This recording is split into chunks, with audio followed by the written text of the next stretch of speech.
How are we doing tonight? Hey, Leah, how you doing?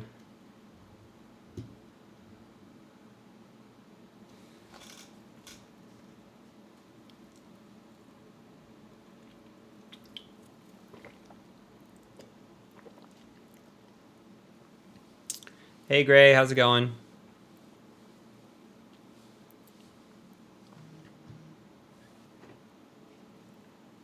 I'm doing all right, doing all right. What's up, chicken?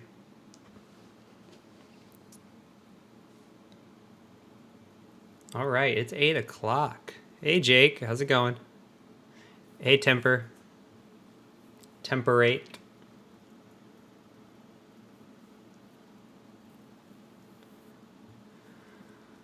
All right, so we got a pretty chill night tonight. I don't think we're going to be working too hard. I'm going to go ahead and get our screen share here.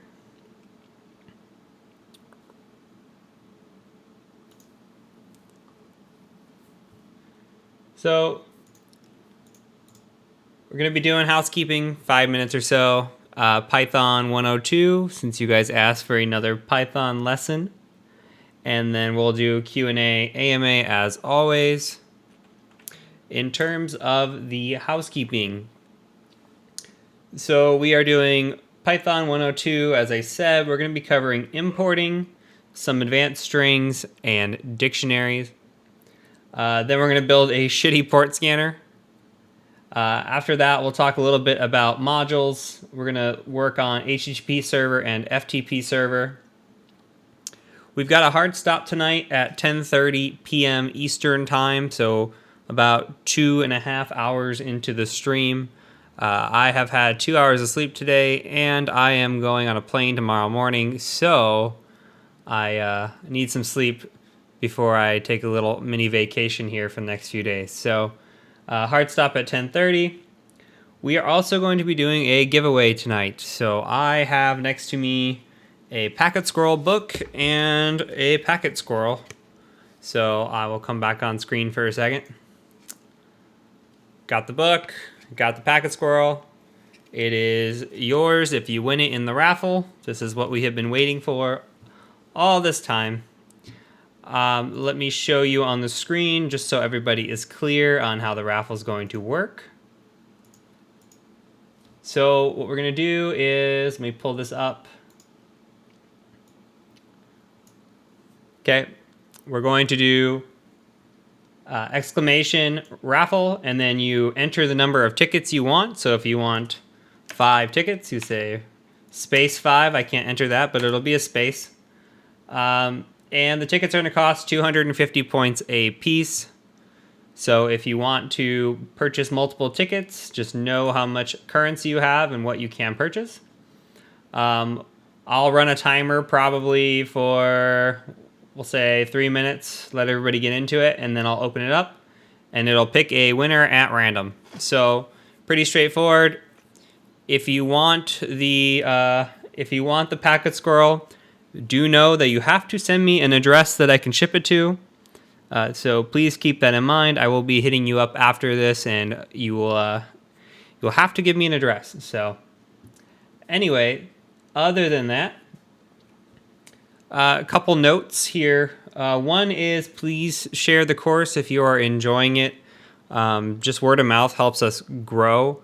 So if you like the course, please just tell a friend or mention on Twitter or whatever social media you're on, and just tell the community, because the more we grow, the more that I have the opportunity to do this and teach more often, maybe even more than just Wednesday nights. So that'll be the goal in the long run. So if you enjoy it, please do share.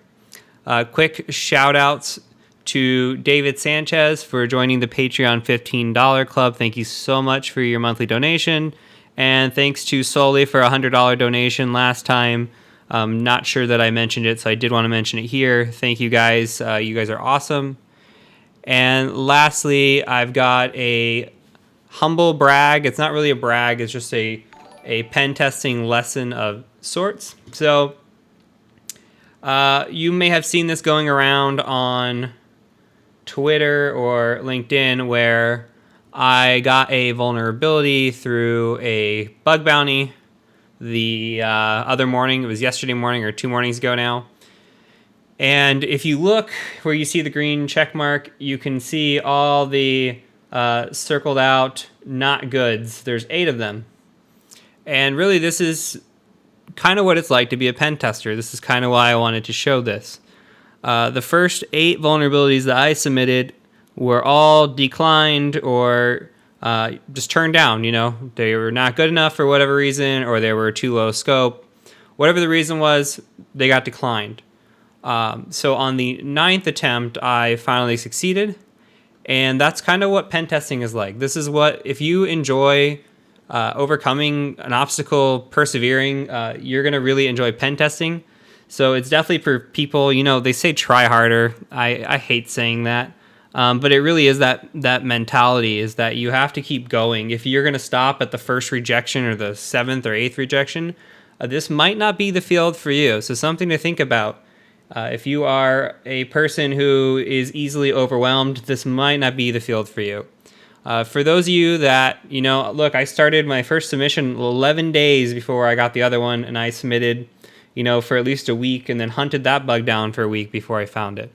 So just think about that in terms of doing a penetration test and looking for openings. They're not always going to be wide open. So other than that, we are ready to dive right in today. Thank you, Cool Dad, for the sub. I appreciate that. Welcome everybody who's joined. Looks like we're getting some latecomers here. Sorry, I did start the stream a little on time. Usually I start it early so everybody can get in here. Made that mistake. Apologize. I was working on getting categories set up, which got deleted for some reason. So I've gone ahead and just opened 2 tabs here. I've made a folder called Week 3. And we're going to do just a little bit of more advanced Python, not really super advanced Python, and then we're going to work on building our shitty port scanner. So once we do that, we'll do our giveaway Q&A, and we should be good to go. Okay, let me get my notes up really quick here. All right, so we're going to open gedit. And we're just going to call this, well, this is Python 102. We'll just call this 102.py. And I know you guys like this kind of side by side like this, so let me do that for you. Okay, and let's declare at the top that this is going to be Python 3. And the first thing we're going to be talking about is importing. Specifically importing modules. Like last time, I just want to print something here. So importing is important. That is a shitty pun, by the way. Okay, so what we're going to do is I'm going to show you a couple of basic modules that we import. Typically when we import at the top. So if we are going to import something, we would probably put it up here, but for the proof of concept, just keeping our notes organized, I'm just going to put it down below. You'll see what importing looks like later when we actually build out our port scanner. Okay, so let's import sys. So we can import sys, and we can just say this is system functions and parameters. So if you think about like a system argument, which we'll see here when we build out our script, when we take an argument from a script, sys is needed for that. To exit out, we need sys as well. So you'll see that in a little bit. So also from modules, we can import a specific part of a module.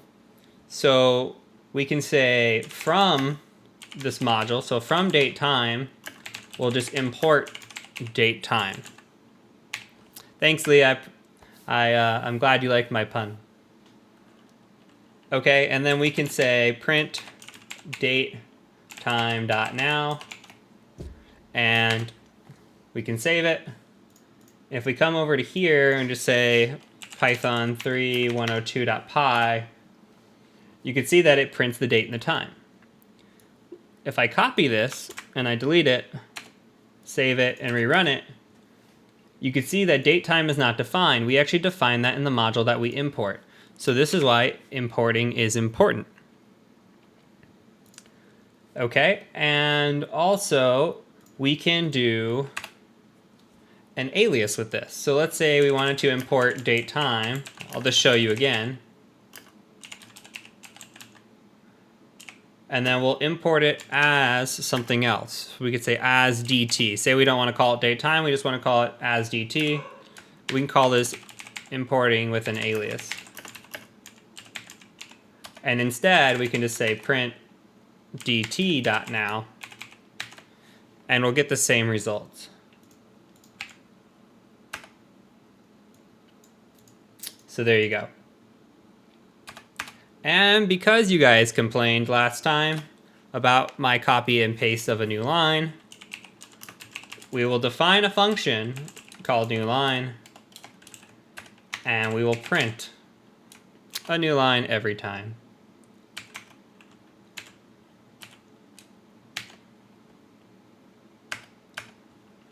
So now we'll call new line, let that print, and we're going to move into advanced strings.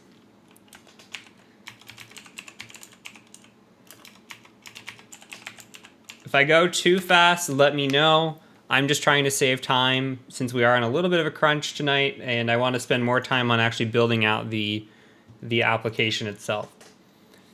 So let's print out here. We'll just call this advanced strings.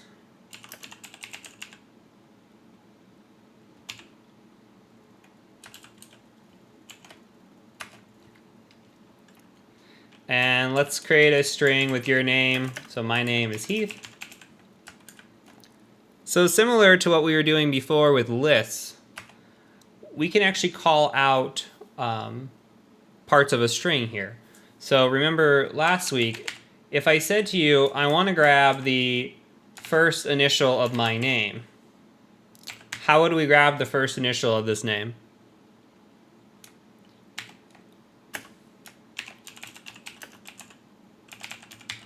Any guesses?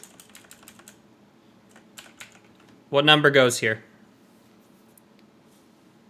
0. Okay, good, good.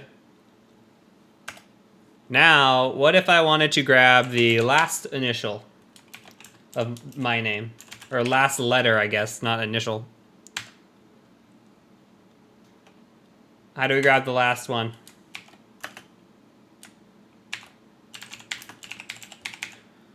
We could use length. We could use 4. Ah, look at you guys. -1. Let's check it and make sure. Yep, H, and then you see the little h here. So remember, -1 takes the last letter or last object. So remember, we start at 0, we go all the way through, and then we can have -1. Let's try this again, but let's try it with a sentence. So let's say sentence.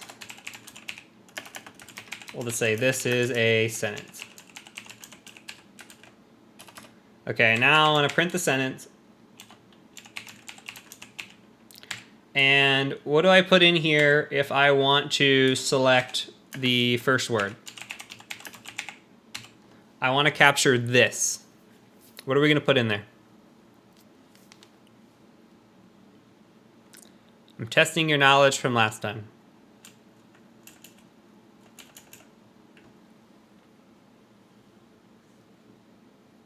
Leah says it's 0 to 3.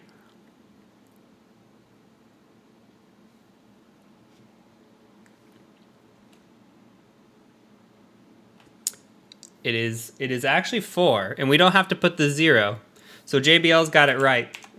If we do it like this, we should be able to capture the word this. Okay, so similarly, what if I wanted to capture the word sentence? Now there's a couple ways we can do this. I'm looking for some negatives. That's my hint. We're keeping it simple. Very, very simple.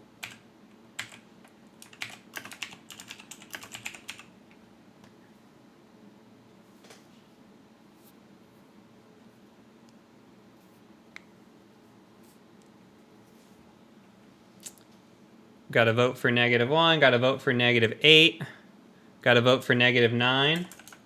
Okay, -9 is the correct answer. Now, what if I don't want that period? We could strip off the period, but what's an easier way to just get rid of the period in this sense? We know the word, we know the amount of characters.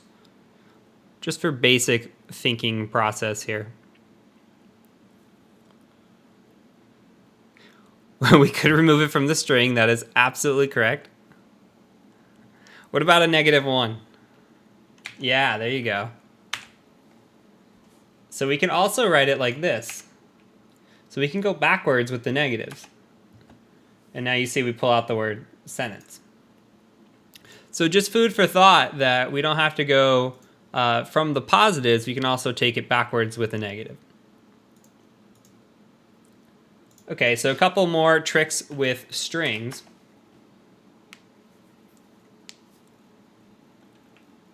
Do you want to see what -0 looks like? We can check what -0 looks like.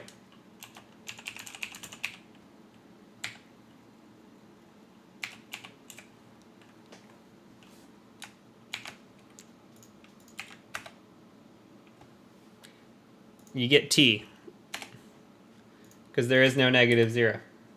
It's just 0.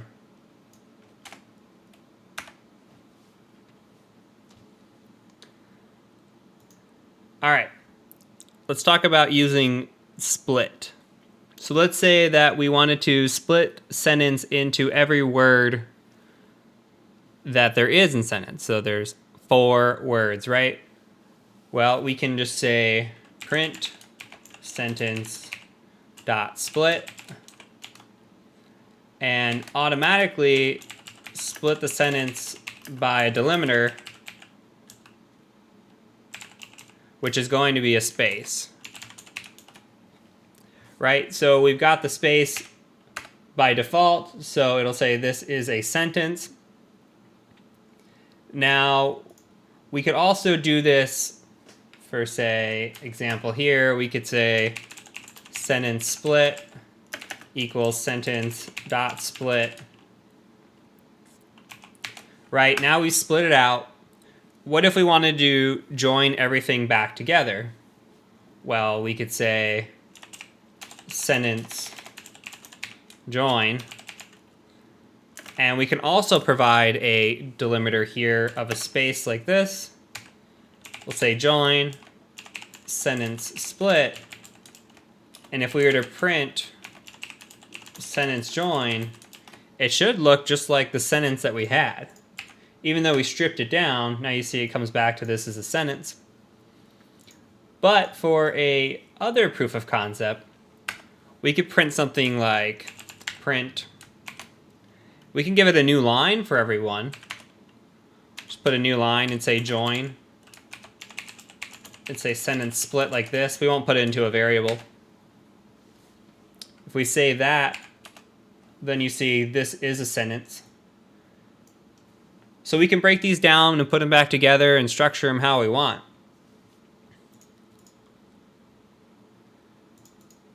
Okay, so something that I didn't show you guys last week is escaping.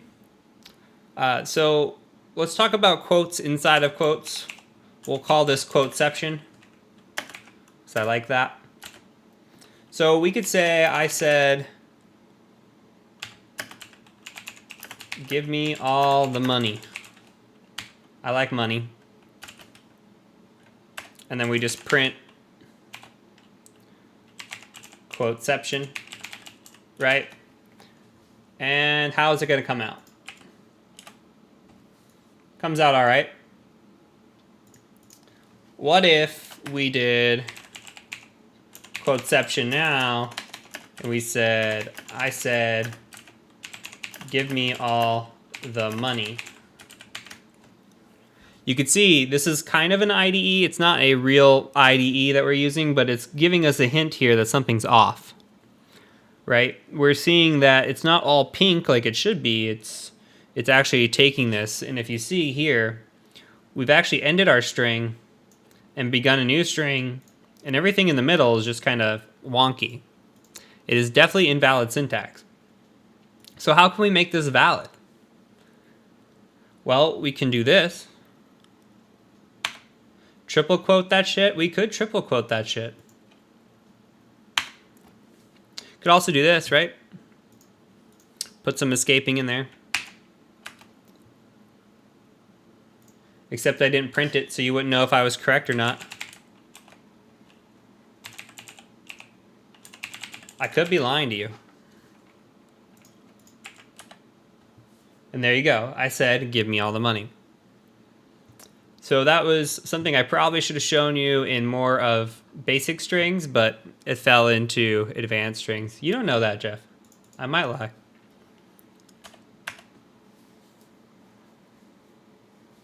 All right. So now let's talk about a couple more things, and then we're going to dive into dictionaries. You don't have any money. I don't know about you, man.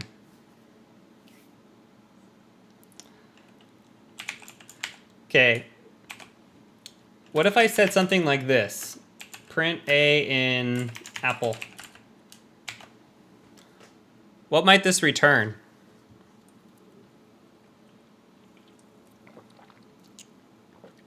What does this turn into?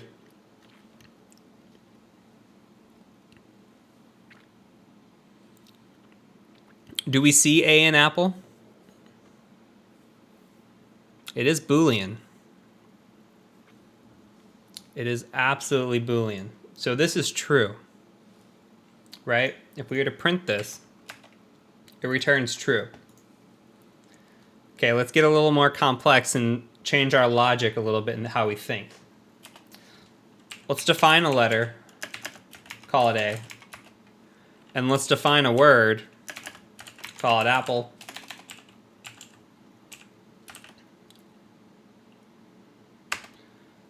Now, let's do a couple things. Let's say print letter in Word. Okay, so that should still return true, right? But what about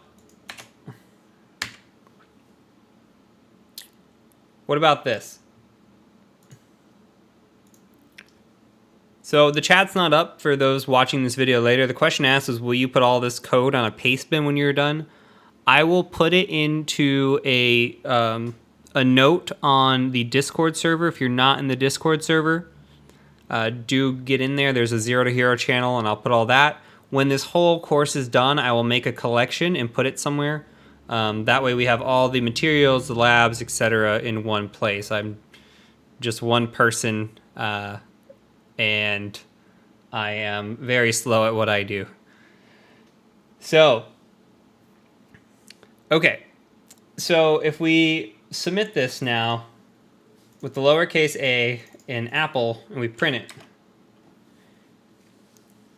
you see now that it says it is false because we have a lowercase a. Even though this letter is in here, it's not matching syntax.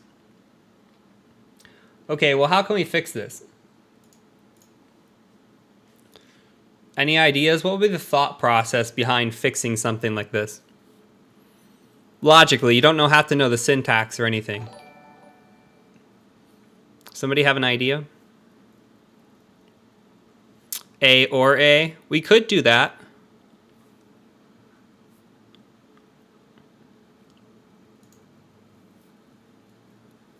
Upper would work, or lower would work. Very good.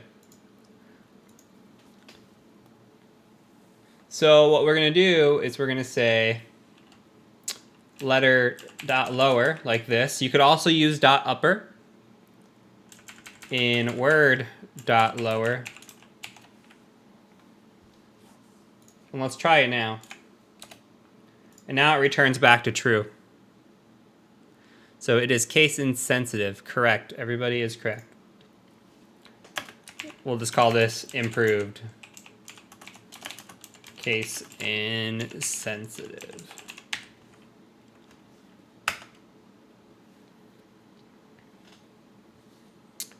Okay. one last one.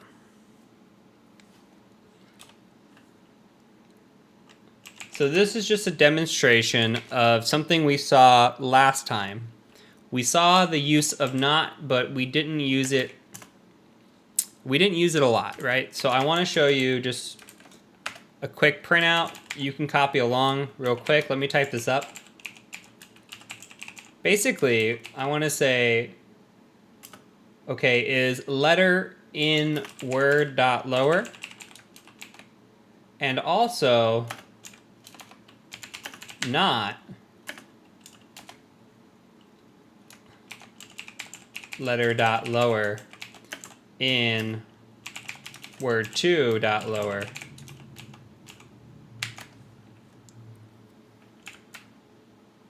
Miss syntax here. Just make sure you have the triple. If I type this right, it should return true. Okay. So remember, this condition is true, and this condition is false, but it's not false. So true and not false is true and true. Thus, we return true. Now, if this is or, we would return true, regardless if it was true or false on the second condition. Just want to give you one more look at a Boolean and another one that is using not, because we did not cover it as well as I'd like to last week.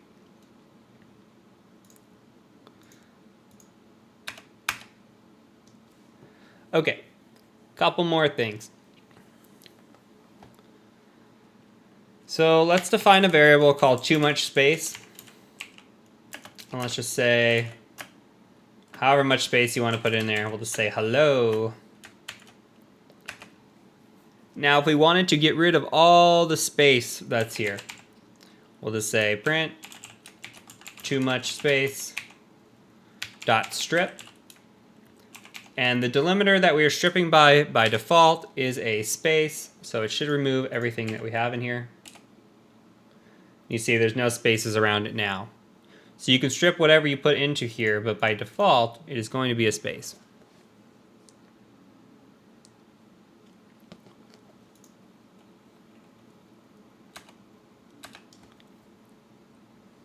Okay, so let's look at some other examples as well.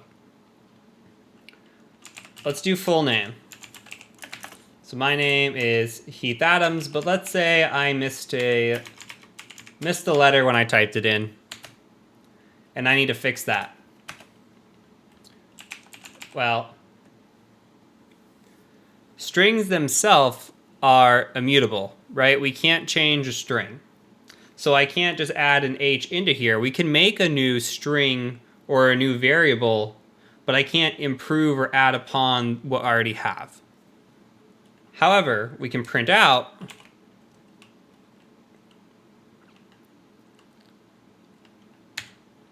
let's say full name. You guys are getting ahead of me with the placeholders. We could say replace, and we say Heath, and instead say Heath. And then save and print that. And now you see it says Heath Adams. Another useful trick is, let's say we want to find the point in characters or position where a letter occurs or a string occurs. So let's say full name, we can use find. Let's say I want to find where my last name occurs in this string, right?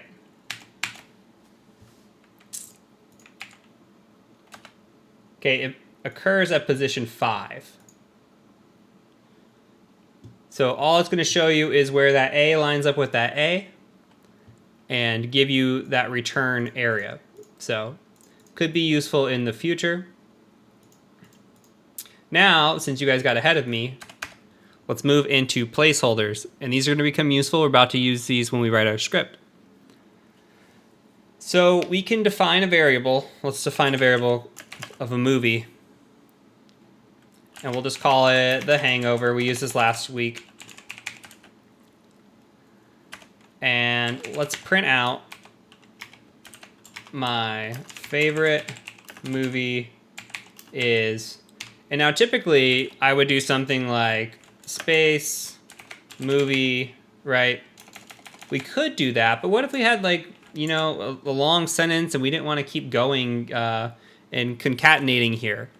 Well, we could use a placeholder, something like this. I spelt favorite wrong, apparently. All right. My favorite movie is...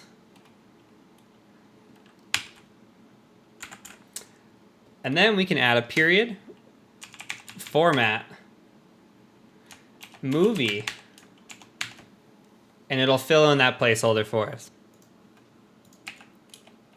My favorite movie is The Hangover. Okay, let's try something else. Let's try a couple of parameters at once. Let's actually put it into a function. So let's define our favorite book.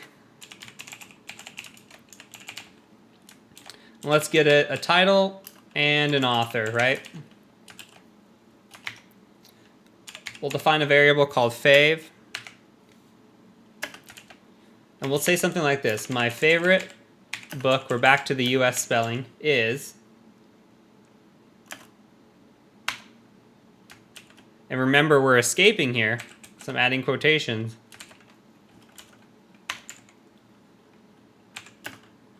Which is written by...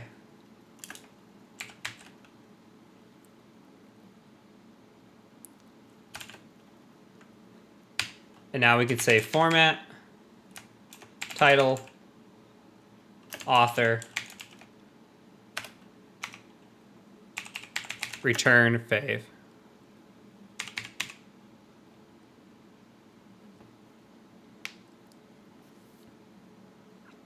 So you can use %s as well. Just different types of placeholders. Sorry if the string is hanging, guys. I'm not getting anything on my end that's showing drop frames.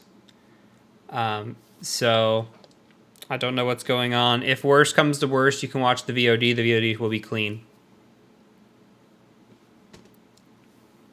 Okay. So let's look at this. So if you see, the function takes title and author. We define a variable and we say my favorite book is, put a placeholder, which is written by, put a placeholder. Let me add a period here, complete the sentence. And then we format, we say title and author. Okay, so now we can print favorite book, if I could type. Let's say it's The Great Gatsby. And favorite author is F. Scott Fitzgerald. Who wrote it? Now when we print it out, it should read a sentence.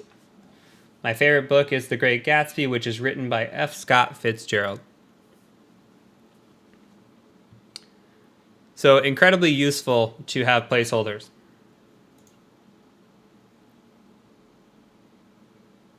Okay, that is it for strings.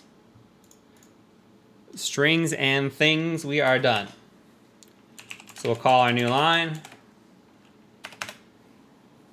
We're going to do dictionaries real quick, and then we'll go ahead and write our cool little shitty port scanner.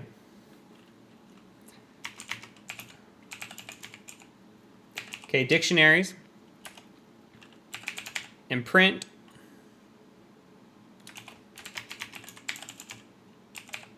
Dictionaries are keys and values. Okay. So in the past, we have used lists, right? Lists looks like this. We've had tuples, which are like this. And now we're going to have dictionaries, which are like this. So be able to identify the difference in bracket, parentheses, or whatever you call these squigglies, I don't know.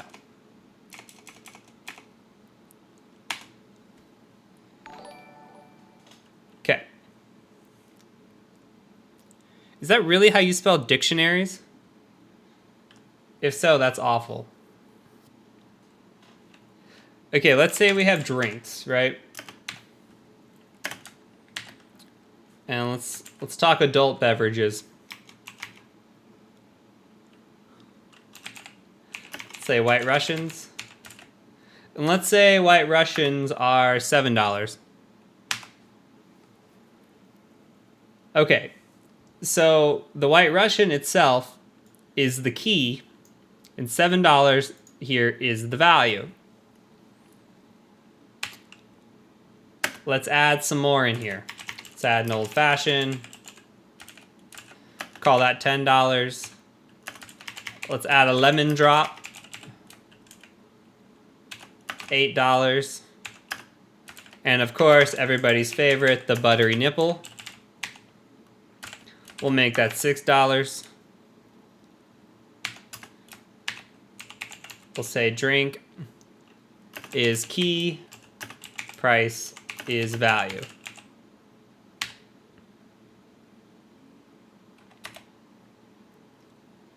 Okay, and let's print out drinks and see what it looks like.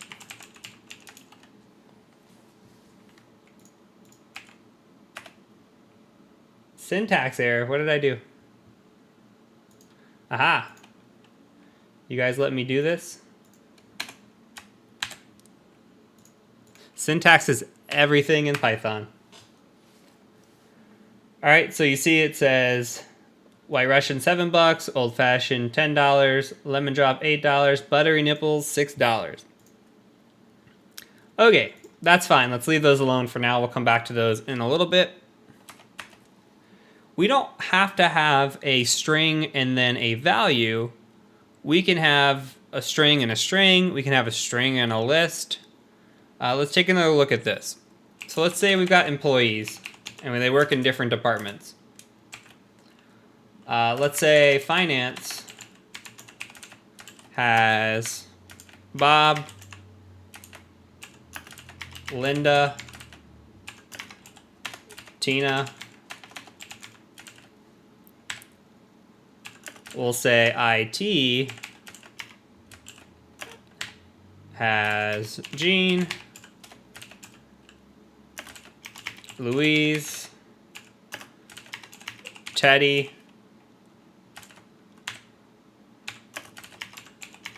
HR is going to have Jimmy Jr. and Mort.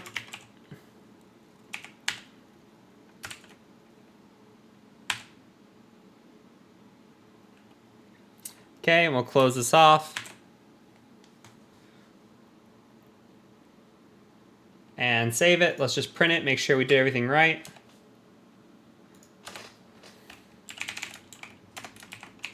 Would be helpful if I printed it.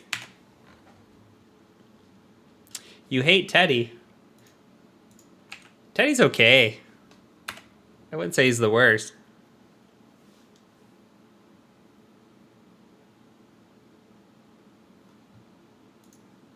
All right. So we've got finance, IT, and HR. Let's say that we wanted to add something new. Let's say there's a legal department, right? Well, we can just go ahead and say employees, and there's something like this. We could say legal. And let's add, let's say Mr. Frond is in charge of the legal department. And all we're doing is we're adding a new key value pair.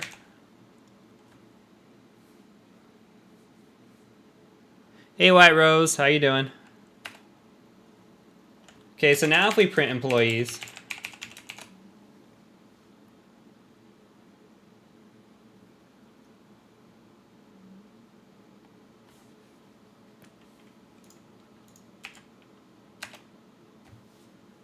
you can see now that legal has been added and Mr. Frond is there.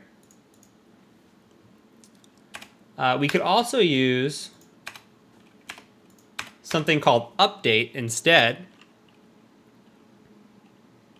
So we could say employees.update, and we could do this. Let's say there's a sales department that comes in. right? We can say, okay, well, Andy and Ollie are going to be in charge of sales. And honestly, guys, I'm a bit saddened that none of you have picked up on the references yet, but that's okay. I will forgive you.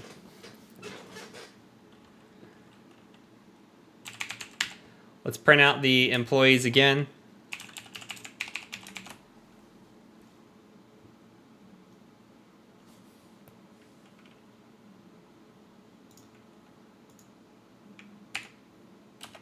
This is not Bake Off. Man, we should have done Bake Off. There's just not enough people on Bake Off, I feel like. This is all Bob's Burgers characters. All Bob's Burgers. It's not Friends. Who said Friends? All right.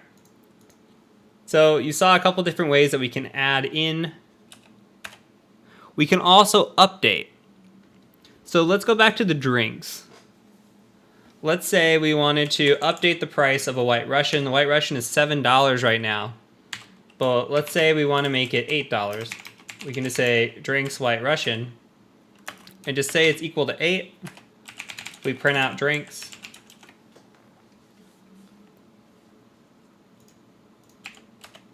You can see now that a White Russian is still $7. Why is that, guys?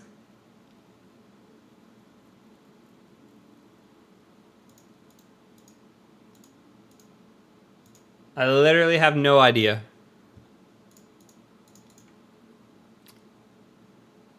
Other than this potentially hates me.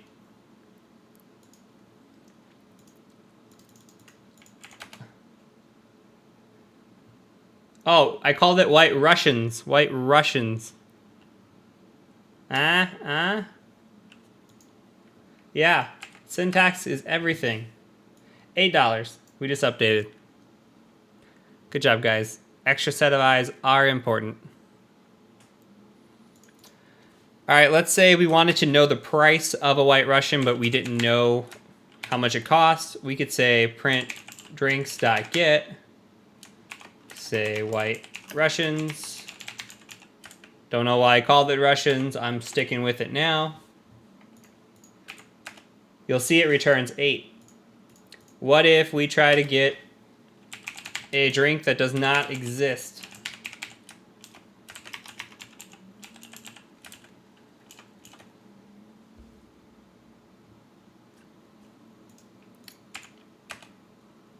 It'll return none. So it's good to make a note of that. All right, last thing I want to show you guys. So last week we took a list and we combined it up and we made 2 lists into one list, paired, correct?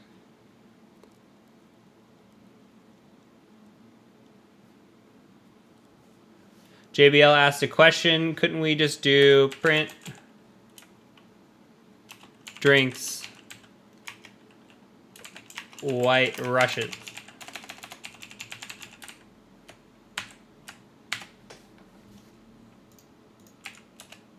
Yes, you can, JBL. Both work. Okay, so we're going to do what we did last week where we combine movies and people, but instead of putting them into a list, we're actually going to put them into a dictionary. Very similar process, and I will show you how it works. So we'll just call this list and dictionaries. All right. You can put whatever movies you want in here. I'm going to use the same from last week. So we'll say When Harry Met Sally.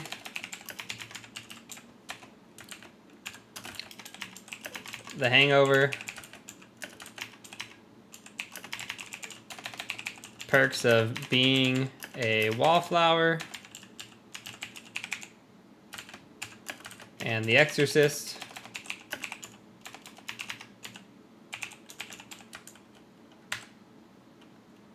Okay, and we put it to people, right? So we said that I like When Harry Met Sally, and say Bob liked The Hangover. We know that Leah likes The Perks of Being a Wallflower, and that Jeff liked The Exorcist. And then we did something similar. We said combined, and we zipped them together, right? So we put these two together. And now, instead of doing what we did last week and printing out a list, we're going to make a variable here called movie dictionary. And we're going to type this little syntax out here. So we're going to put it into a dictionary like this. And we're going to say key, value for key, value in combined.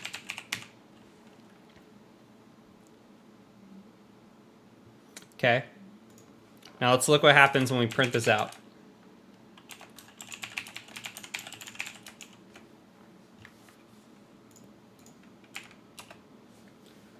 And now you see we are in a dictionary instead of a list. We took two lists, combined them together, and put them into a dictionary.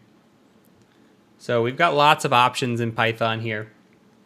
But without getting too advanced, I don't think we need to go any further. There's a lot more that we can do. But with the amount of time we have, I definitely want to build this shitty port scanner. And I want to show you a couple more things. So one of the awesome things about Python, and one of the things I use, if you remember in episode 1, I showed you how to use systemctl. We talked about enabling a service. We worked on Apache, right? We started an Apache server, opened it up on port 80. That's all great. The thing about the Apache server is you have to put your files into a var www folder. So everything that you want to specifically be hosted has to go into that folder. Instead, if we use Python, we can actually host a server wherever we are at. So let's take a look at this. Let's say, okay, we'll say ls, right? We've got this 102 pi script. What if I wanted to host this? Oh, it is simple HTTP server time. You've got it. So I want to host this out on the web. Let's get my IF config. And I'm just going to go into here. And I'm sitting at 192.168.56.129. Unable to connect. But I can just say python-m simple HTTP server 80 for the port. And if I come in here now, I've got a directory listing of everything that is in the folder that I'm hosting. So if I wanted to host up malware on a machine or get to some file to download quickly, this is a quick way to do it. We'll talk about file transfers at a later time. This is one of my go-to techniques. There's many techniques. Linux is nice because Linux has wget, but when we get into Windows, you sometimes have to be crafty with your extractions. So we'll get into all the clever ways that we can extract files on a Windows machine when we get there. Now, this is actually the Python 2 method of doing it. There is a Python 3 method now, which is slightly different syntax. We just say python 3-m and is http-server 80. That is the only difference. You can host up whichever one you want, both will work, but since we are doing all Python 3 lessons, I figured I would show you that. Now, another way that is common to extract files on a Windows machine or send files over is to host up an FTP server. Now, you can download an FTP server and make that work, hosting it up, transferring files that way. But another thing that we can do is we can host it up with Python, again, in the area that we are in, right? The folder that we're in. So this is called pyftpdlib. We need to actually install it, so we're just going to use pip and install, or pip3 if you've got pip3.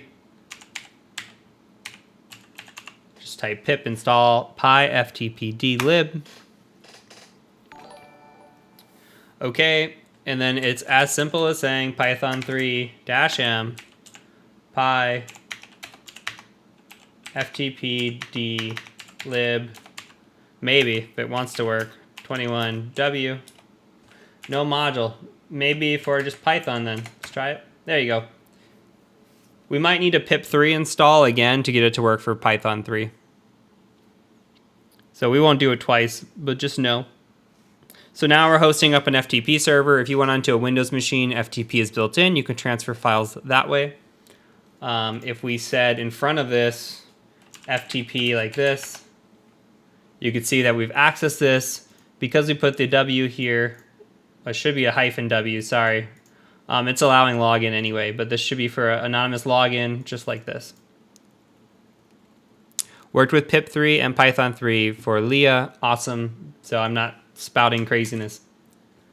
Okay, we close the connection and there you go. So you don't have to start a service and stop a service. You can literally just start and stop with Control-C and a quick Python module. So these are definitely important things. Ion, I see you. I will move your points over when I have a minute. When we're done, before the giveaway, I'll move the points over. That way you have it. Okay, time to write our shitty script. So let's just do a new tab button here. And I'm going to go ahead and just hit save. We're going to call this scanner.py.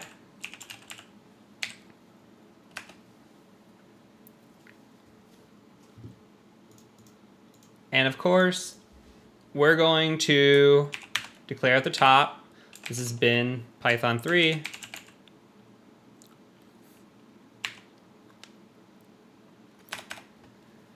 Okay, so we really need to think this through on what we want to do. If we're doing a port scanner and we want to take arguments, well, we talked earlier, basically, if we're taking arguments, we're definitely going to need sys, right? So we're going to import sys. Hey, Black Sheep, how's it going? We'll just say allows us to enter command line arguments, among other things. It does a lot.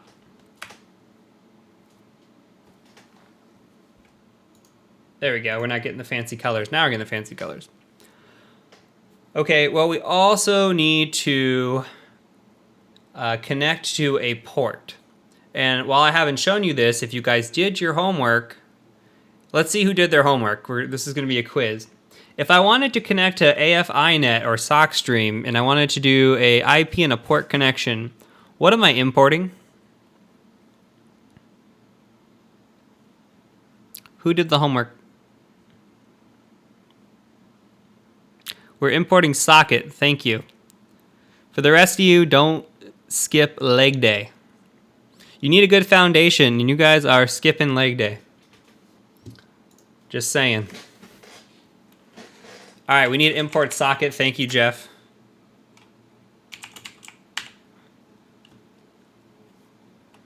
All right, and you saw this earlier. I want to add a little bit of pretty. So we're going to take some pretty and just add in date time. We'll import that.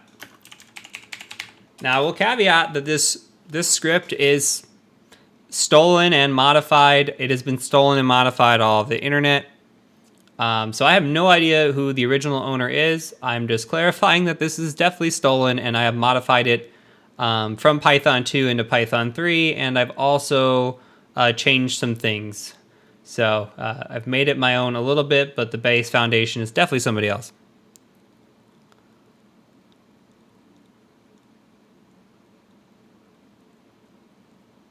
I feel like my dad just told me he's not mad, he's just disappointed. Yeah, I am disappointed. Do your damn homework. All right. So let's go ahead and set up our first argument, and we're going to define our target.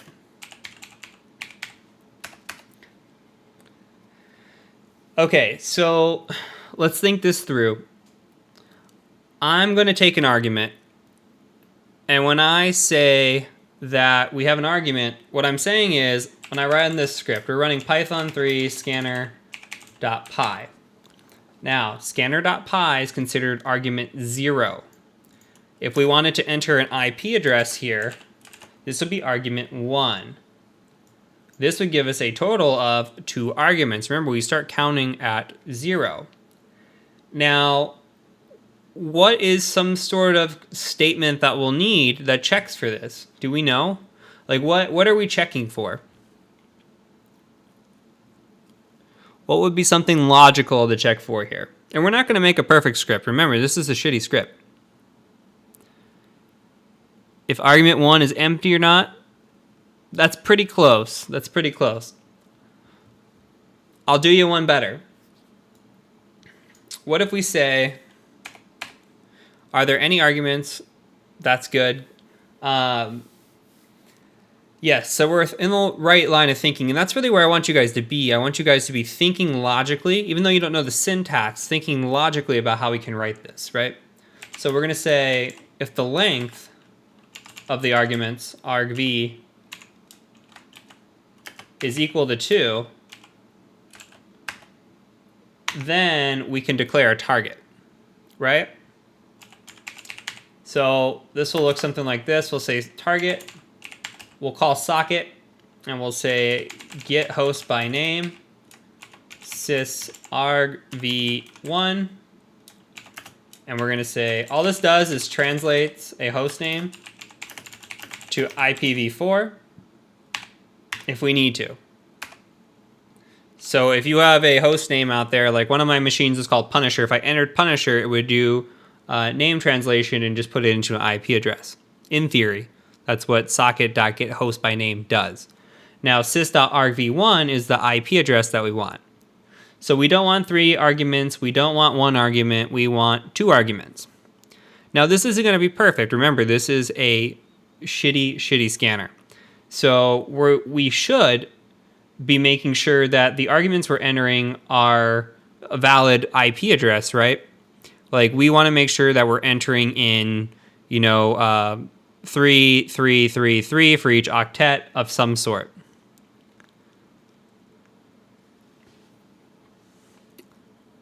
So now let's say that, okay, if our length is 2, then we're going to go ahead and set a target based on what we input for sysargv1. If it's not 2, we're going to print out invalid amount of arguments. And then I like to generally give out syntax. So we'll say syntax, Python 3, scanner.py, IP, and most importantly, sys.exit, which allows us to actually close the program. If you don't sys.exit, it'll hang. So this will exit for us. So it's always good to check your work as you go. So I'm going to go ahead and do that now. Python 3 scanner.py. Okay, I didn't put in an argument. And now I'm going to put in 192. And it doesn't throw any errors, right? Can you control C if you don't sys exit? I think it hangs without a control C. Let's see. I could be wrong. You're testing my knowledge here. Actually, it worked fine. I think what's going to happen is when we start adding more arguments, it's going to hang. Or it's going to try to move on to the next thing. It'll keep reading the script. And what we're doing is we're actually exiting the script at this point, if that makes sense.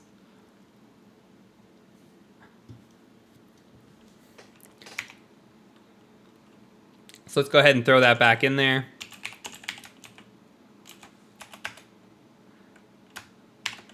And let's add some pretty. We'll say add a pretty banner.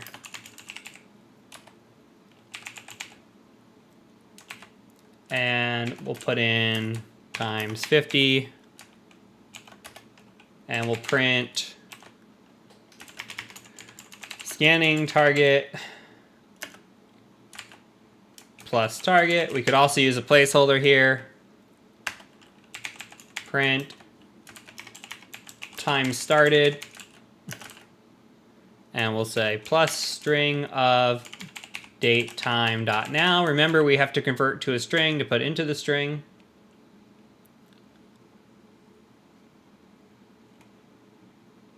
Close that, close that, close that. 3 of those. Banner's top priority. You want to do ASCII art the rest of the time? I agree, actually. We'll print another 50 here of these little dashes. And that should give us a pretty little banner. So here's where we can test it out, right? So let's say we put 192 right here. You'll see it tries to convert into the correct subnet, and it prints out our cute little banner, our pretty banner. Now, let's take out the sysexit just for demonstration. If we save and we throw no argument, now we have issues. Because remember, we called target here, so it's trying to run through here and call target, but target's not defined because the length isn't set to 2. So because we don't exit here, it tries to continue on and do the script. You see it prints out everything. So this is why sys.exit is important.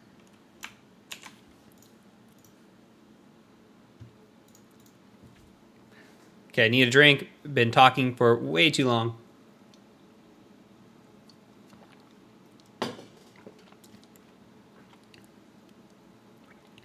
All right. So now we're going to do a few things. We're going to use a try except. I showed you guys try except last time, meaning we're going to try something, and if we throw an exception of some sort, then we're going to close out of the program.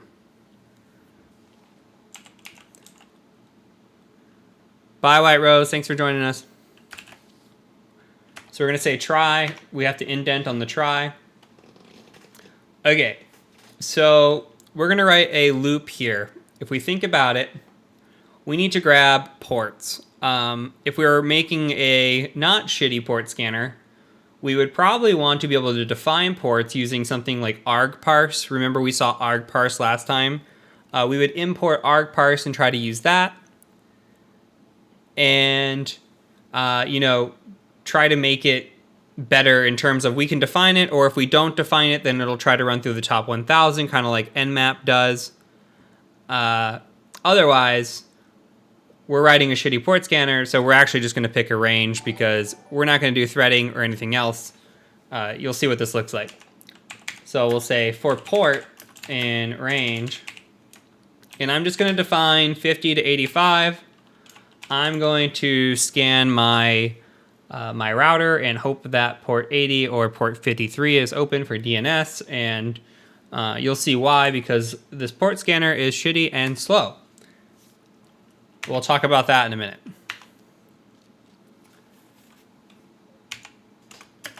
So s equals, we're just setting a variable here so we don't have to type this out every freaking time. This is very, very commonplace if you did your homework, which apparently one of you did.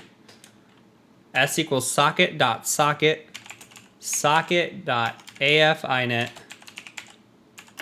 socket.sockstream. Now,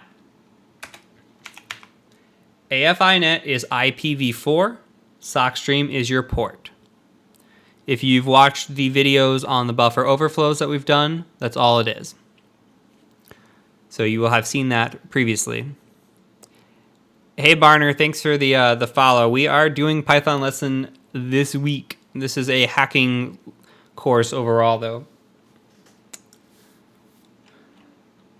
So we're gonna say socket.set default timeout. I'm gonna put it to 1 second, but I'm gonna note for you guys that this is a float. So we could put in here 0.5 if we wanted to. We'll just do 1 second. But basically, if it doesn't detect that the port is open, then it's going to move on after a second. Or else it'll hang forever. Okay, and then we're going to restore our results in s.connect ex And we're going to say target port like this. And all this does is this returns error indicator. So if there is an error on connection, it'll return an error indicator. If there is no error on connection, it returns 0. So with that being said, we could print out if result equals 0, then we know that we were successful in connecting.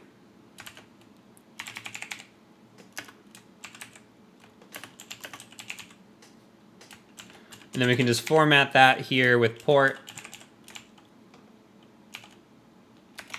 And then we'll close the connection.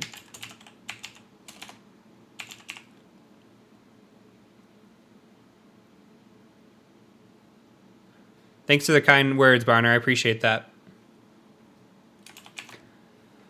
Okay, so I'm going to add in one thing here just for proof of concept. Typically, we wouldn't leave it in, and it's going to spam us a little bit. But I want to add in here that we're checking the port. So we know that it's actually running.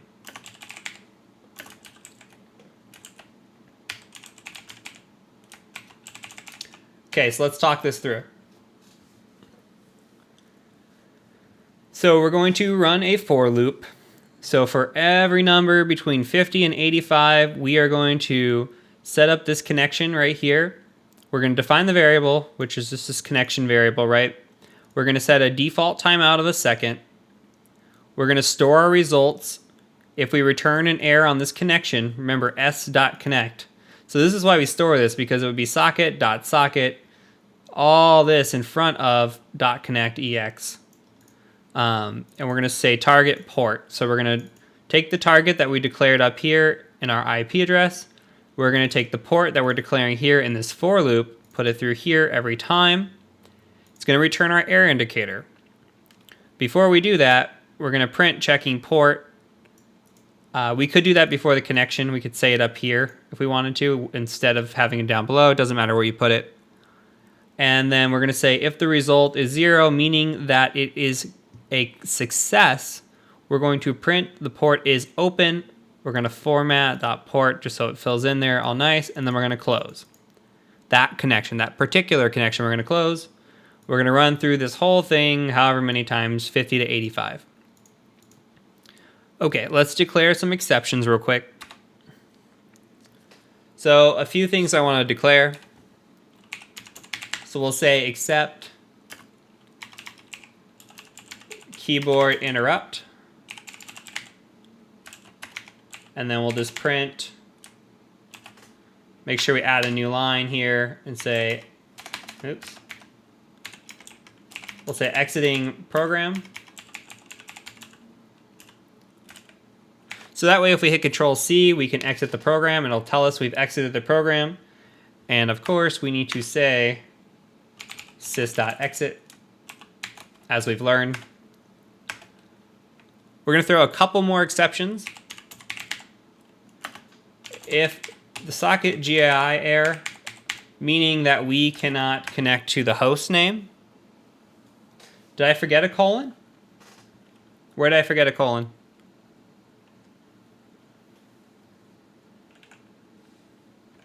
You tell me, I'll go back and fix it, because I probably did.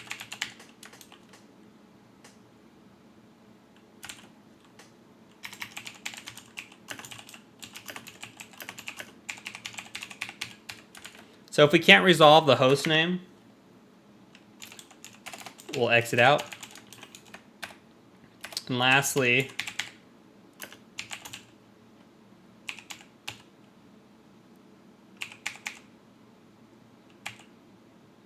we've got the colon for except. It comes after keyboard interrupt.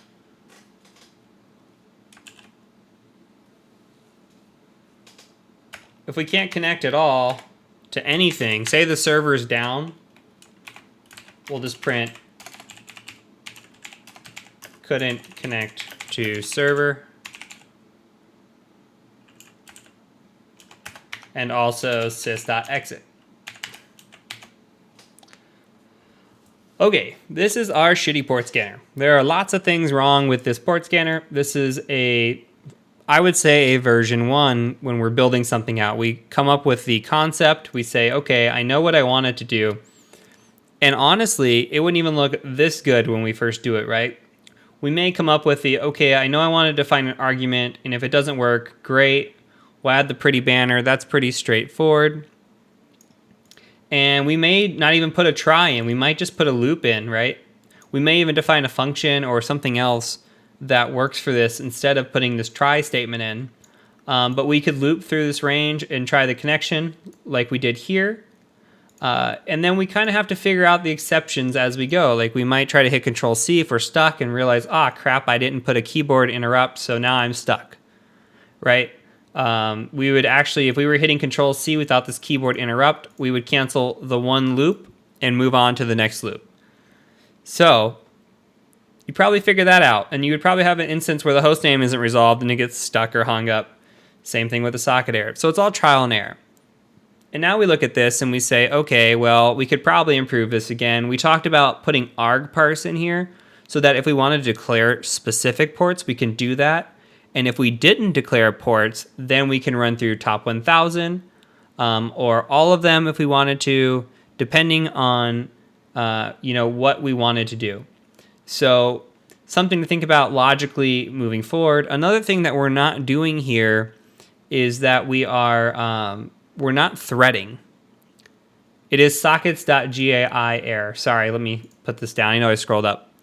No capital on the G though. And not sockets, just socket, all lowercase. So we need to do threading if we wanted to make this efficient, or else this is going to be slow as hell. And this is why we're calling it a shitty port scanner. We're going to run it. It may hang for a while before it even runs. If we do threading, then we'd be able to run multiprocessing, right, and allow it to actually do its thing and execute quickly. But we're not at that level of threading. So we're going to build this little port scanner like we just did, and we're going to try to run it. So go ahead and run it against your router or whatever you want. I'm running it against my router. You may find no ports. You may find some ports. So I'm going to say Python 3 scanner.py, and my router is at 192.168.1.254. And you can see it's going through. Port 53 is open. My router is checking for DNS. Or my router is doing DNS. It's not risky. I've got DNS running. Heist 2000 is risky. Don't do it. All right, port 80 should be open. I have a web interface. There we go. So you see how slow this is, right? This would take forever. But if we do threading, we can run all these processes at once, or as many as possible that we could run at once. So just food for thought. And that is it. We are done. This is faster than your nmap. I don't think it's faster than your nmap. Your nmap's doing a lot more than just checking if a port's open. Usually the top 1000 nmap scan, that runs fast. So yeah, I'm glad you guys learned something. 1 second, let me switch this screen. We'll do a live scene here.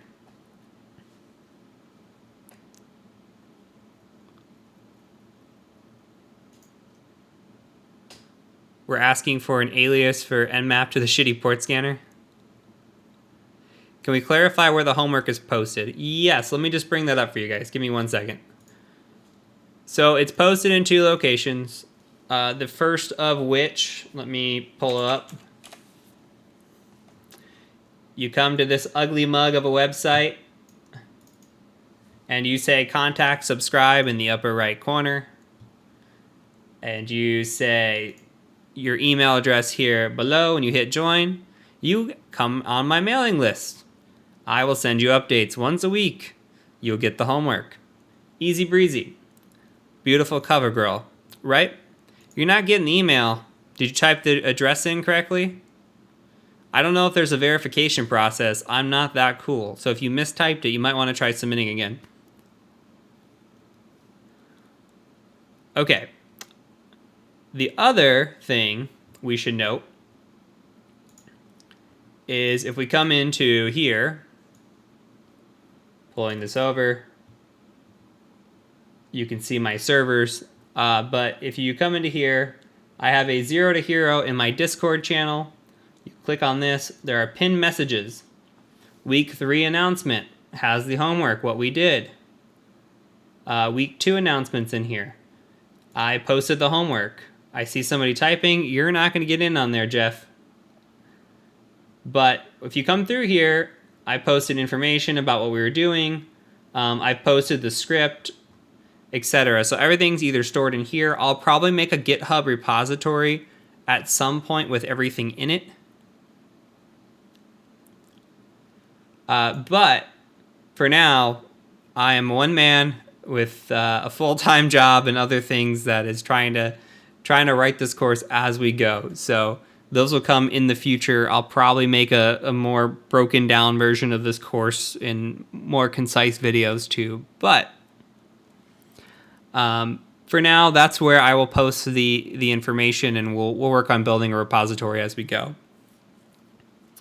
All right. It is going to be raffle time, ladies and gentlemen, boys and girls. You are getting no chat again. If you want to go to the Discord, if you pop up here and hit the Discord button right here, that'll take you there. It's also right on the home page here or here. It's pretty much everywhere I can put it. So pretty straightforward. Raffle's not ready yet. Raffle's not up.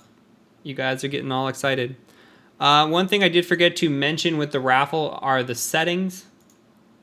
So subscribers do have luck of multiplier of a 2. Regulars do as well. Remember, if you have more than 2,000 points, you're considered a regular. So if you're at that status, do recall too that if you drop below 2,000 points when you bet this, you will lose regular status. So things to think about when you're about to risk this. All right, I will set the timer up to 5 minutes because I don't think you can get ×4. I think you get ×2.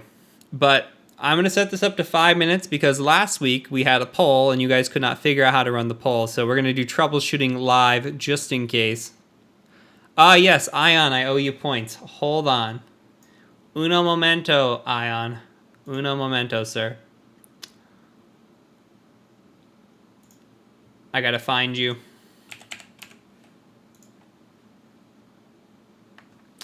All right, Ion, you had a total of 330 points. So you know that I'm not bullshitting you. Here you are.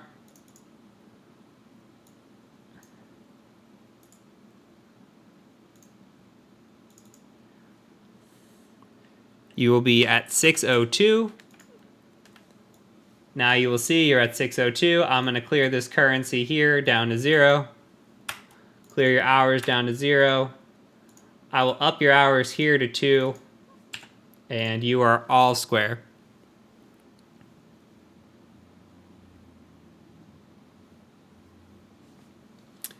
All right, guys. Here we go. Okay, 250 on the ticket cost. Remember, exclamation raffle space the number of tickets. If you can't do math, 250, 500, 750, 1,000, etc. We're not having a repeat of last week, so make sure you read.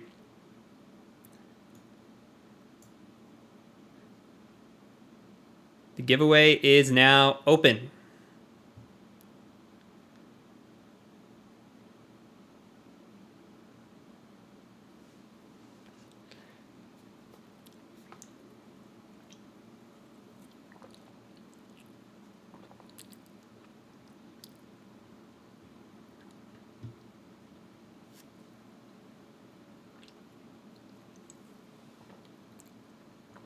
Can I sing you a song? No, I don't want to get my channel muted for whatever silly reason. that they mute channels for whatever song I would sing you. Doesn't look like it's taking the argument. All right, we'll enter raffle again. I don't know what's going on, guys. You're getting one ticket, it looks like. Let me add in. I can't add in max tickets. I may reset this one. Why does this hate me? It hates me.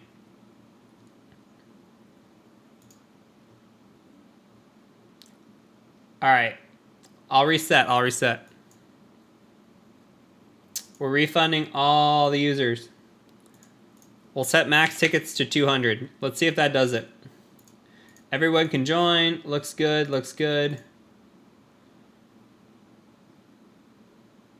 Open the giveaway. All right, try again.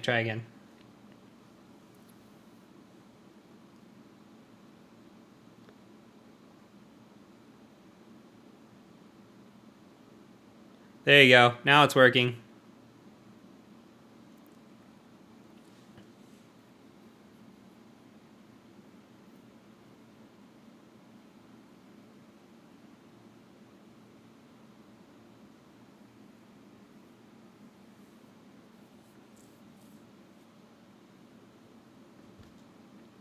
I was curious to see if the 600 was going to take. Don't twitch and drive, Ion.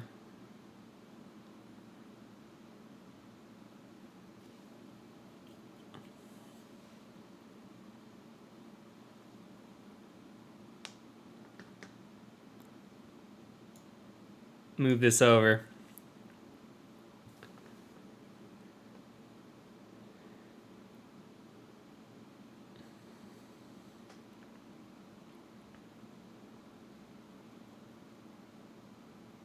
No, Leah, you have to give me all your points.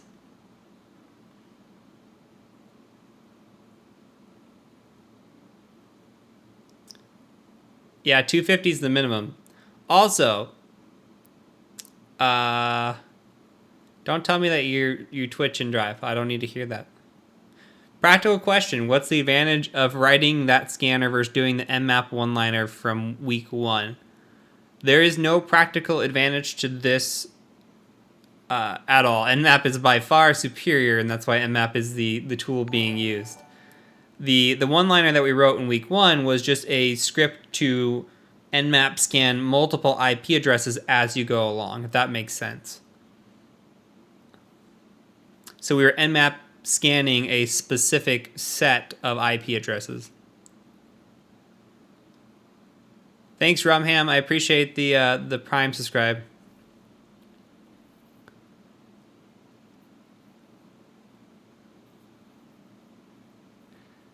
Jeff, if you're using your phone in the shower, I doubt it's for Twitch, buddy. Let's be real.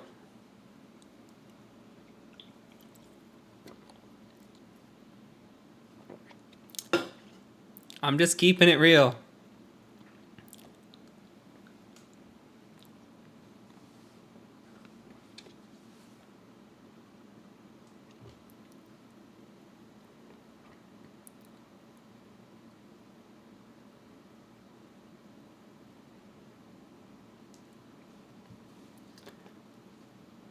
Got 2 minutes on the raffles.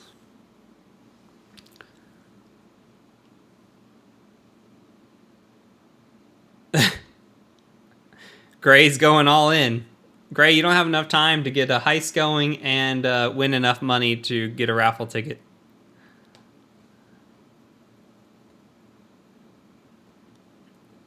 Quick points. If you are not following, if you hit the follow button, you get 200 free points. If you have Twitch Prime and you're not subscribed to anybody, you get a free 1,000 points. Not forcing you to subscribe to me ever, but if you want quick points.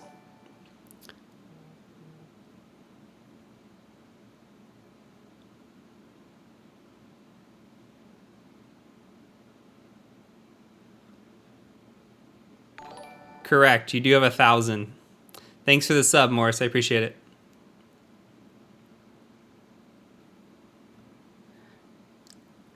Got 1 minute left. 1 minute left.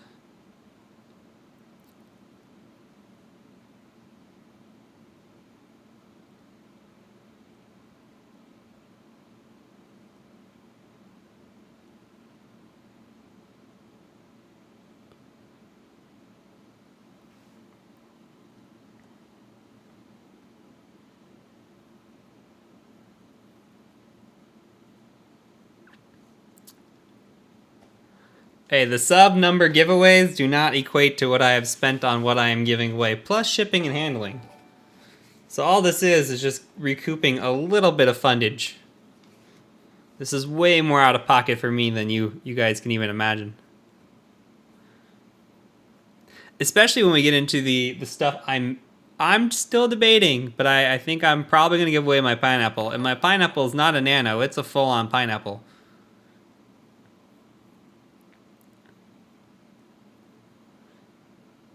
Thanks, Don Pone. I appreciate the sub. All right.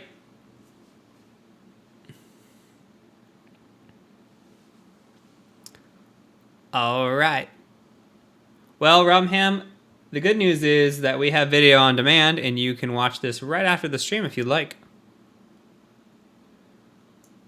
Okay, guys, we have the number of tickets. My money's on Chlorishoe with the sub double 28 tickets. Let's see if money really does have power here, because holy shit.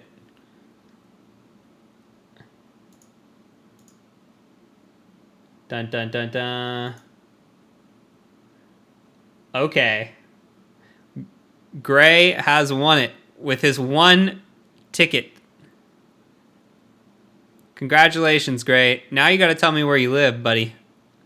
I know we're in the same town. Now you gotta tell me where you live.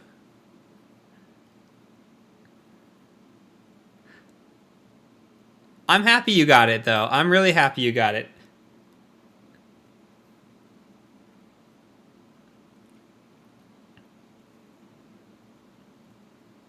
I am asking a minor for his address. Yes. Age, sex, location, please, Gray. Thank you.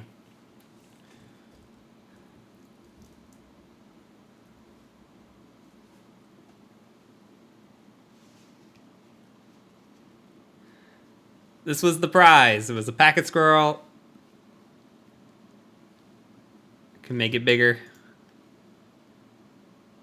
I would call it lightly used. Lightly used.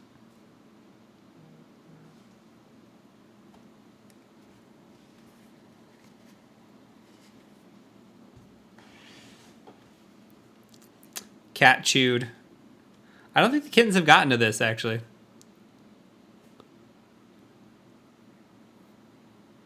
A hacking challenge would be good. I might have to do something creative for the pineapple.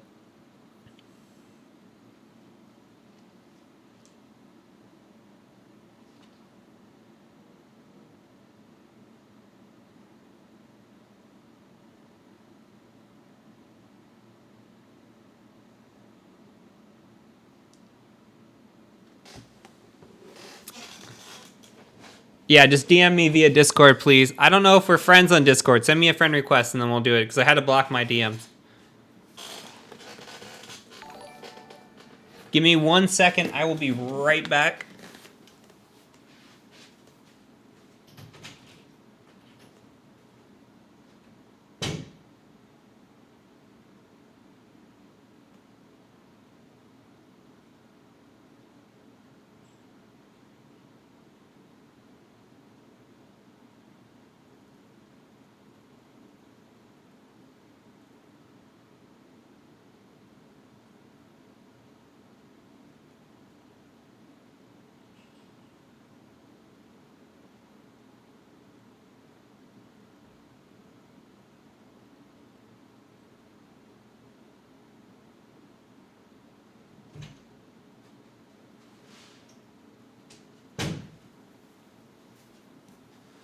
All right, guys, sorry. My wife got really sick right before the stream started, so I wanted to make sure she was actually still alive. As bad as that sounds.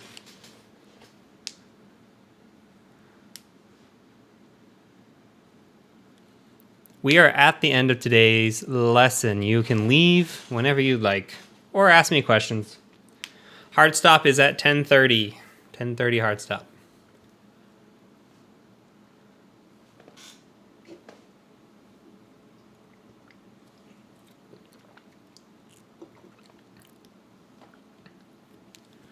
Bye, Leah.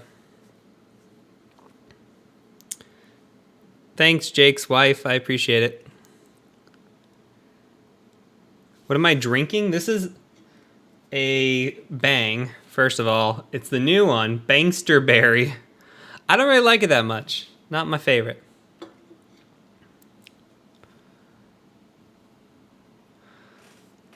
What's a good password manager? I use LastPass. It's got two-factor authentication. It's super easy to use. I have no issues with it. Tips on Hack the Box invite. I can't give too many tips. Use Google, and if it's made for you to hack and it's supposed to be easy, then it's pretty straightforward. I would learn how to use like the console or the inspector on a web console and just kind of start from there. But if you Google enough, I think you'll be able to hack your way in. It's not that bad. What is the plan for next week? Ooh, the t-shirts come in. Nice. VetSec t-shirts. Love it. Plan for next week, we are going to be covering the 5 steps of hacking. We're going to cover those conceptually. And then we're going to get into a little reconnaissance. So I got to figure out what we're going to recon so we don't like recon a business or something that we shouldn't be reconning. We'll probably have to pick something large and in charge. So I don't want to like look like we're hacking a business by any means.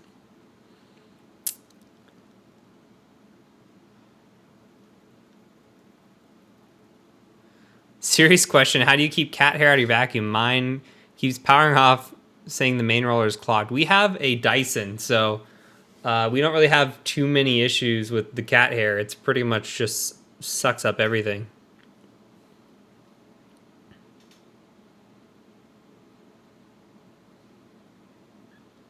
I don't like Rainbow Unicorn. On the bangs is what we're talking about. I don't like Rainbow Unicorn. Pina Colada is by far the best. Champagne's good. I've tried the new keto ones. They taste just like the Monsters, but they're like $4, so it's not really worth it. Where I'm jealous of is a lot of people get bangs for like $1 at Walmart or something, and I've never seen them below $2.50 anywhere I've lived.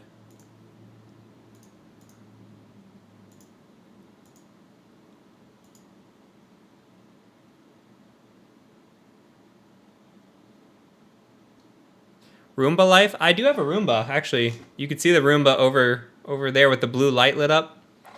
I had to move it into this room because the kittens kept eating the wire. My gray hacker because of the racer chair? This isn't even my racer chair, man. I've got like the actual chair that you sit in with the steering wheel and the pedals and everything. It was like $400 for that thing, which I used maybe like 5 times. I really should use it more.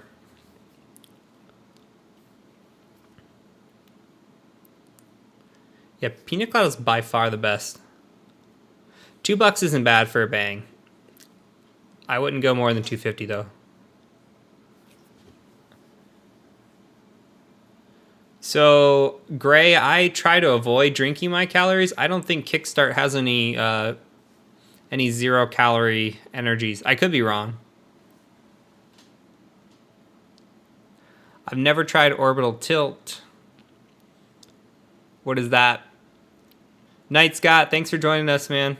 Glad to have you around as always.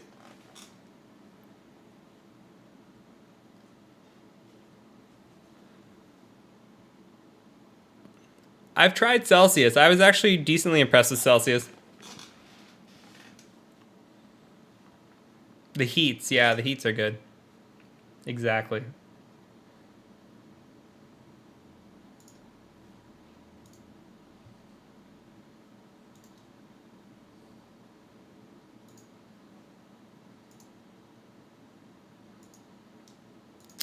Thanks, man.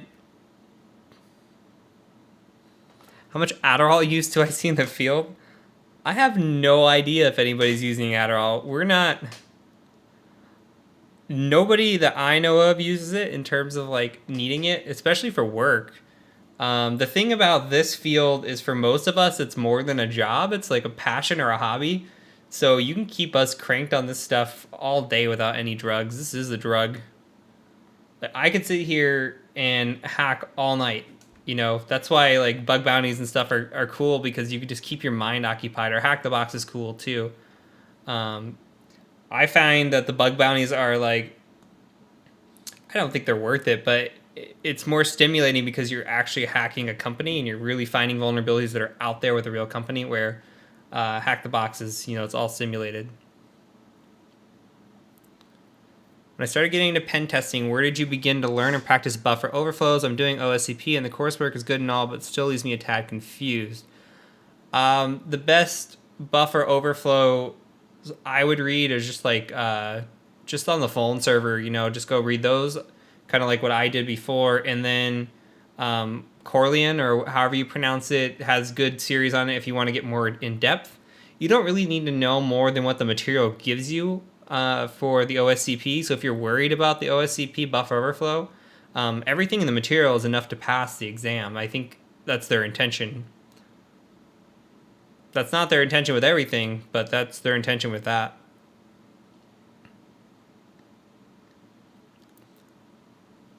People are trying to lose clearances in here. You could take my clearance.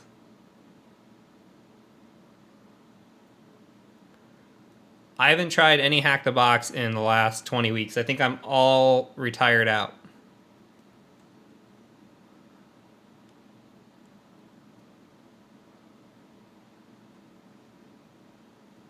Pretty sure Rumham's name in VetSec is Rumham.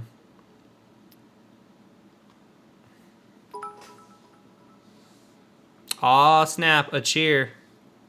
Thank you, Gumbo.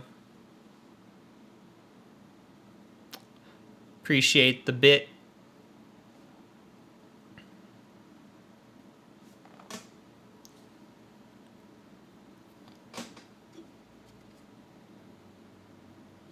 This really says not for intended for use for individuals under 18.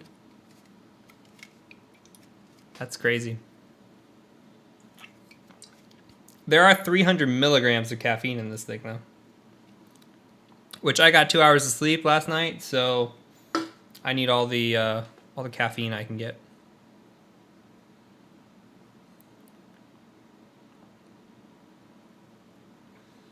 Do I get paid for Prime subs? Yeah, I think it's like $2.50 per Prime sub. So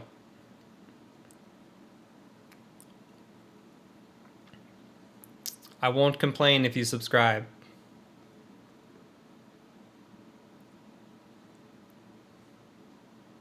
I don't know what the payouts is. I just know it's all 50-50 on that. That's the only one I know. I know they've got like 3-month and whatever else, and those are different pricing.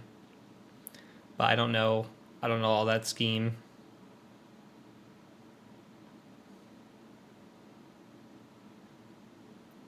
That's awesome. Thanks, Jake's wife. Serious question though, Jake's wife. Did his movie suggestions improve? His favorite movies improve this week? I'm concerned for him. Jake may or may not have used some inappropriate movies for his code last week.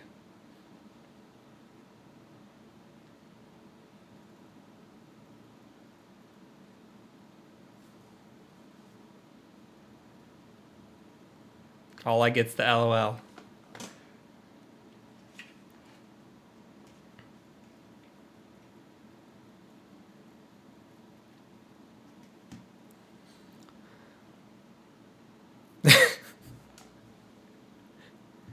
The awkward silence is nice, actually. I like it.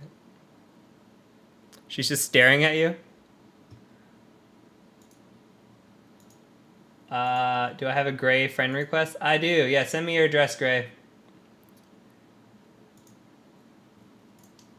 At least shipping will be cheap-ish. Probably not. I'm just gonna hand deliver it, dude. If you are, if you're like my next door neighbor, I'm hand delivering that shit. It's just gonna end up in your mailbox.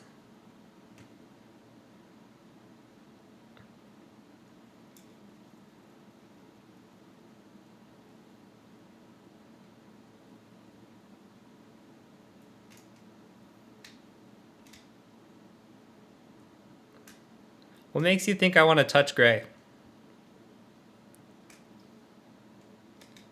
Toxic, you got issues.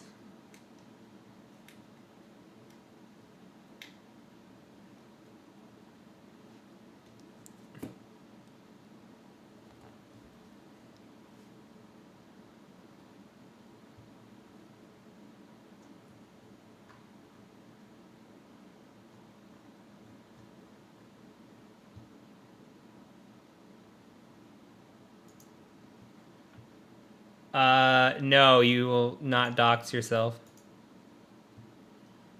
I've been receiving messages this entire time.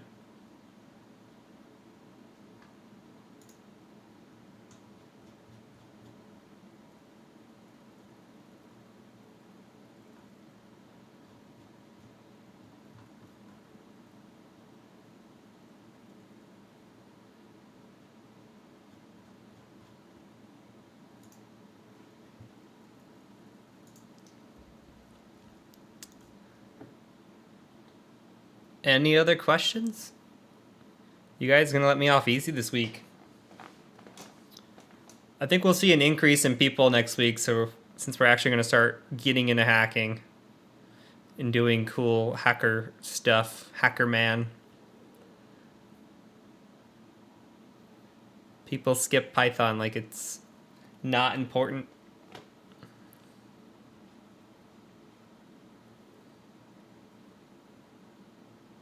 Orbital tilt is an IPA. I've got a 2-hour flight, JBL. It's not going to be too bad. From here to New York City, it's only like 2 hours, so. Will you become Hackerman? You're going to become the most elite Hackerman. I don't know anything about 00sec. I've heard the name, I feel like, but I don't really know.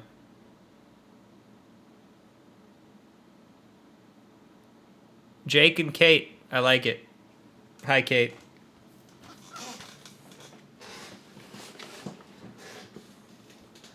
Why am I going to New York? To get away from you, Zalton. That's why. We live too close to each other, buddy.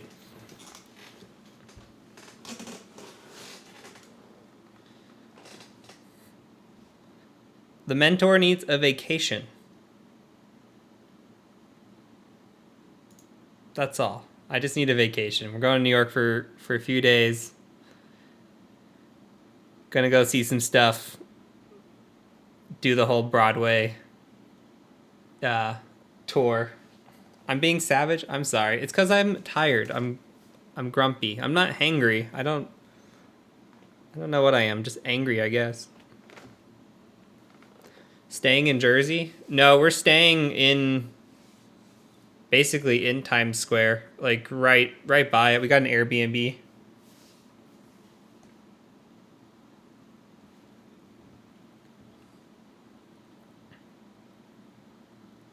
Could be your +1 to Puerto Rico. I want to go to Puerto Rico. That'd be fun. Bye, Tinfoil. Nice having you here. I've never been to Puerto Rico.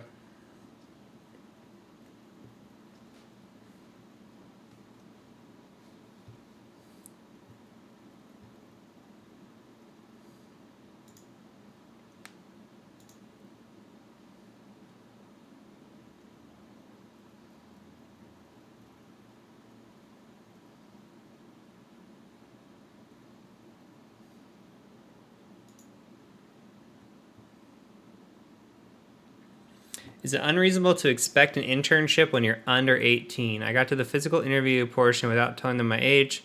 Once they found out, I was disqualified. I would look at the laws in your state. I don't know if that's legal to disqualify you. If you're over 16 and it depends on labor laws. So if you're over 16 in most states, you can work with permission. But I would look at the laws. I have no idea. Every state's a little bit different. I see some states where you can work at 15. I think there's some that you can work at 14. So depending on how old you are.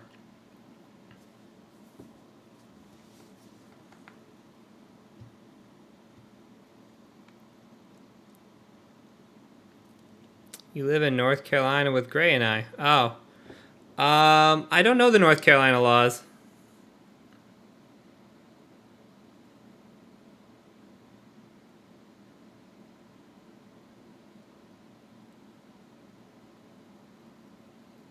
$14 minimum age.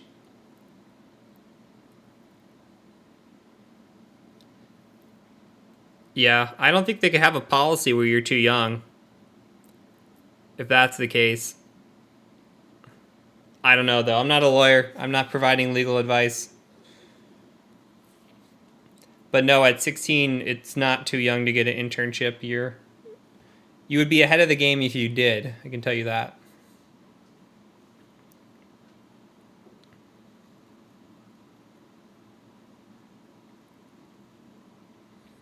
Hey, Volncat.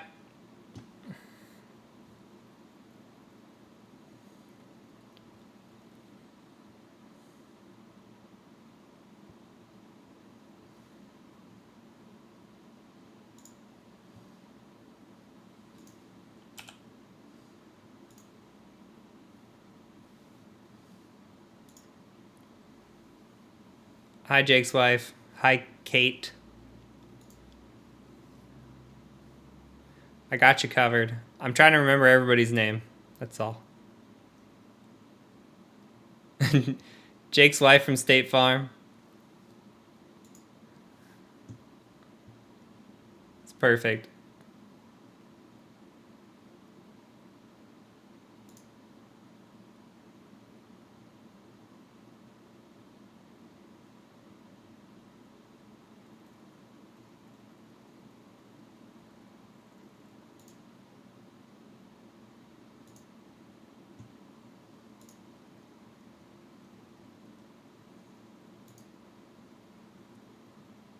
Oh, somebody's posting the rules. Rules for 16 and 17-year-olds during the school term. Youth who are enrolled in grades 12 or lower cannot be employed between 11 p.m. and 5 a.m. when there is school for the youth the next day, exception when the employer gets written permission from the youth's parents and principal. That doesn't sound like that would apply to a cyber internship unless the cyber internship was doing like SOC overnight or something, 24/7 ops.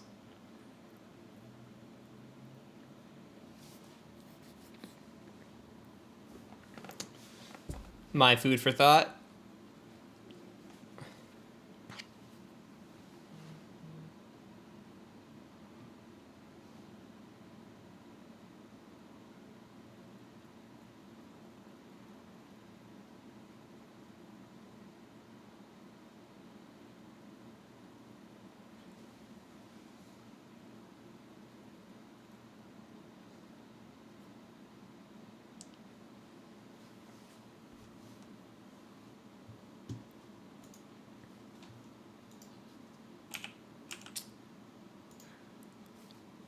Do you have anything in writing where they said you were too young? Just out of curiosity.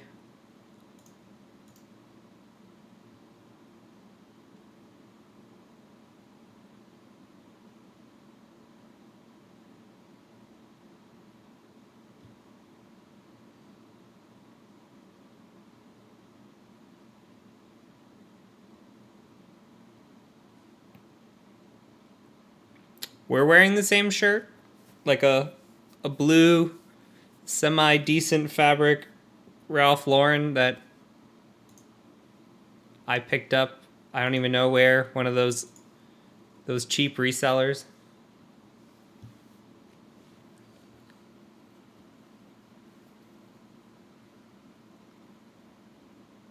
I forget the name of the stores.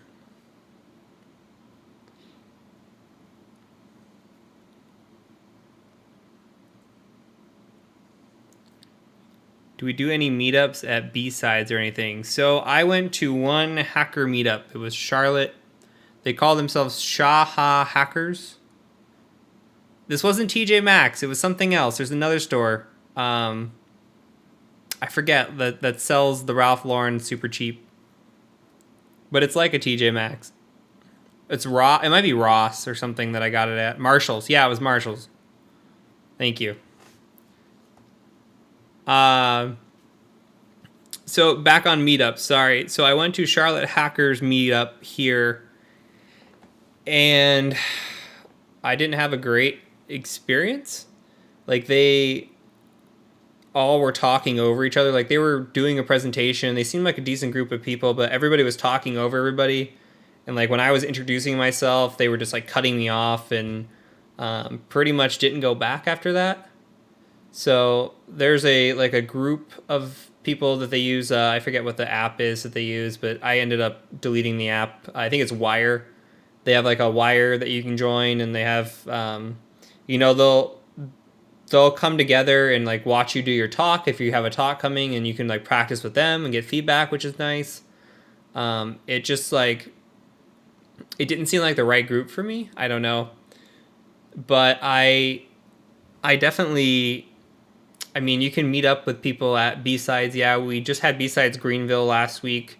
Carolina Con's at the end of this month. There is a B-Sides RDU. There's a B-Sides Asheville. There's Kakalaki Con, which is coming up. So there's a bunch in and around this area. But so the Charlotte B-Sides community is owned. It is a registered. We had this discussion already. It's a registered whatever name nonprofit to somebody. That somebody does not want to give up that name. They also do not want to let it run this year. I don't know if they're reviving it. They have tried. I think that's part of the point that they brought Carolina Con to Charlotte as opposed to B-Sides Charlotte. So until that name is given up or whatever, I don't think you're going to see a B-Sides Charlotte. There used to be a B-Sides though.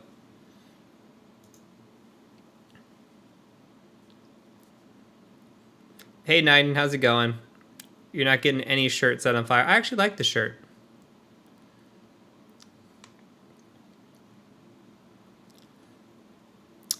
I mean, you might have something, Nanjo, if you like really wanted to go to a lawyer and sue and maybe make $1 million. I doubt it, but AJ Delta, sorry you missed out too, buddy.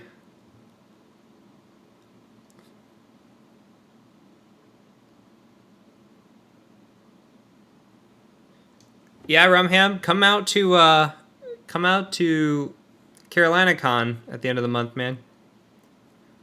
If we can get enough VetSec people, we could have like a mini little get together. I don't think we're gonna have enough. There's not enough VetSec in Charlotte that I even know of. You might be the only one I know of. There's some VetSec at wherever at Fort Bragg, but that's it.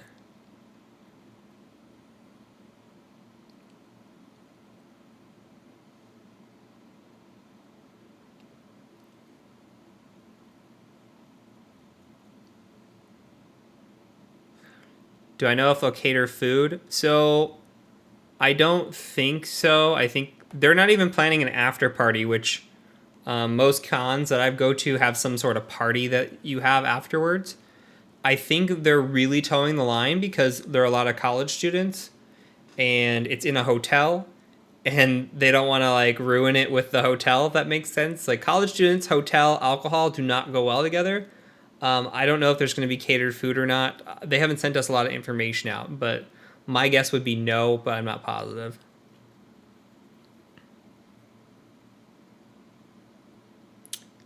So B-Sides Greenville last week was $20 to get into. They provided breakfast, they provided lunch, they provided dinner. Breakfast was just like, like muffins and stuff, which was still cool. All kinds of drinks all day, whatever you wanted. Lunch was barbecue. It was barbecue chicken, pulled pork, mac and cheese.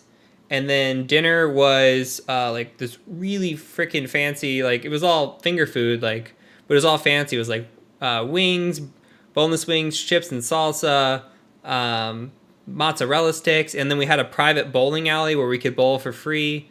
That was really cool for $20, and they gave out like 100 prizes. So B-Sides Greenville represent because that was awesome. Like they were giving out OSCP packages. They gave away a laptop, and this was all for $20. Like you had a over 50% chance of winning a prize. All kinds of books and courses and stuff. So that was a steal. Plus the keynote was really good. Tim Tomes was there. Tim Tomes is really good. So I mean, just some of the talks. They had some pretty decently big names. I talked. You guys should have been there. But like, I don't know. That was probably one of the better experiences I've had. For $20, it was really impressive.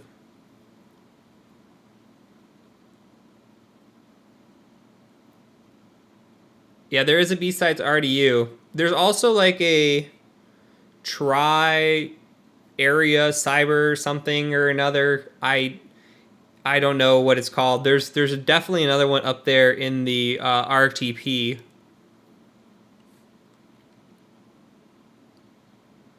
Bye, J Delta. Plugging KernelCon in Omaha. It's going on this Friday and Saturday. You guys are in Nebraska? I'm sorry.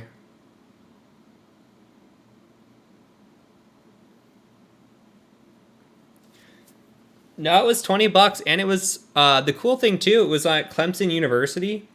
It was at their iCar Center. So it's like automotive research, and if you wanted to, they had tours of the building that are typically off access to the public, and you get to see like the cars they're working on, which are just self-driving cars and really really cool stuff. Like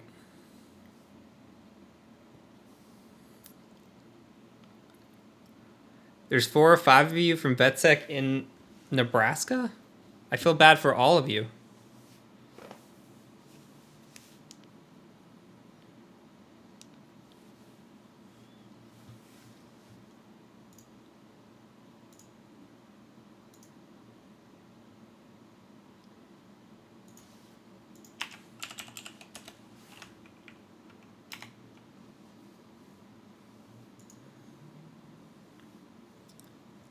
Hello again, Kate. Hello again. Looked like I was playing with myself. I was reading a message. I also looked at my phone. Yeah, I was getting excited about Nebraska. Honestly, I don't think I've been through Nebraska. I don't think I've ever been through Nebraska.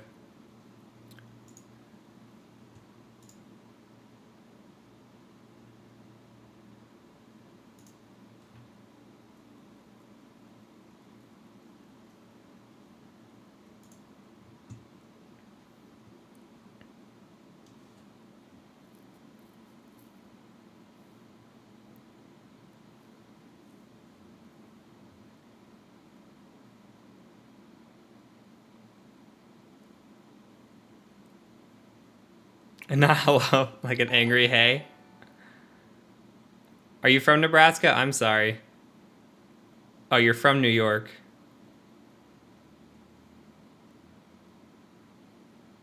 What's in Charlotte that you would want to come out here? Unless you just wanted to be like treated semi like you're from New York, because a lot of New York people come down here. I swear that Charlotte gets meaner by the day. Thanks, Close Status, for the sub. I appreciate that. Thanks for the nice words, too. Texas isn't bad. Austin is booming right now for cyber. Houston's got a pretty good cyber area going on. Dallas has good cyber as well.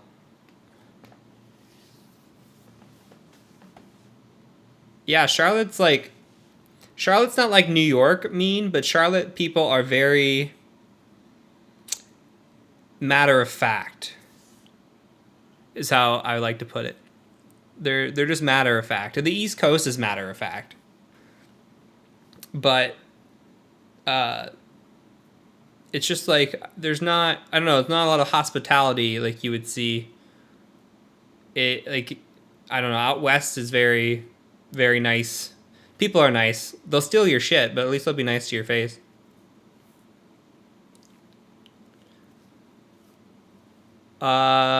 Charleston, not Charlotte. Yeah, Charleston's nice. There's good cyber going on in Charleston too. And it's right on the water. It's actually really cheap for being like an on the water town. Dallas is boring? Come on, you got Dirk. How could that be boring?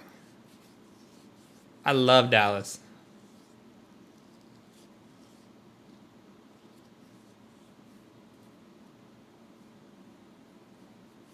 And you got Luca.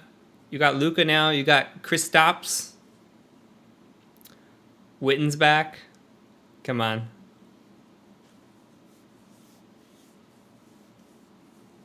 You're a soccer fan? Okay, Dallas is good in soccer too. Didn't they just win it all or were in the finals, I feel like?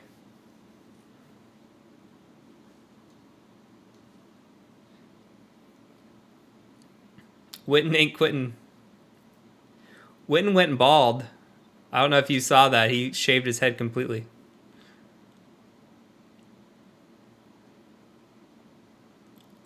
I like Charlotte. Don't get me wrong. I'm not saying I hate Charlotte. I Charlotte is a million times better than New Mexico. I'm just saying the people are different. The people here are matter of fact. Um, like I don't know. In some cities, you let somebody in, like you let them in front of you, whatever, in a car, they'll thank you. You hold the door open, they'll thank you. It is less than 50-50 here that you're going to get a thank you for anything you do. People are just straight to the fact, to the point, what they want. There's not a lot of pleasantries. And where I'm from, where I grew up, whatever, it's there's you thank people, you have pleasantries, you have a nice conversation. Here, when you like go to fast food places, occasionally you'll get the nice person that's like talkative, how you doing, how's your day, or you'll go and literally they will not say a word to you unless it's Chick-fil-A. They will not say a word to you through the entire drive-through.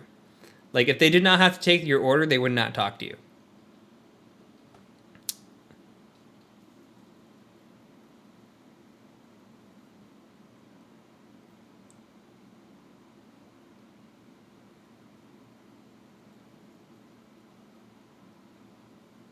Yeah, Chick-fil-A is trained to do that, but at least they're trained properly, Their customer service and their speed is on point.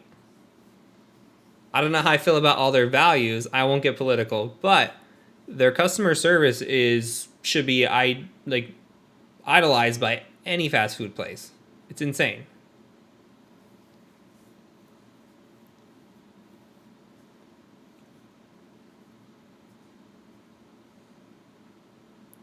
Am I expecting 5-star quality to 1-star place? No, I just expect people to be nice to other people. It's not quality.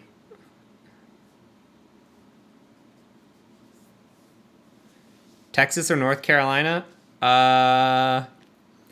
North Carolina. Although Texas has no state income tax. It depends what part of Texas.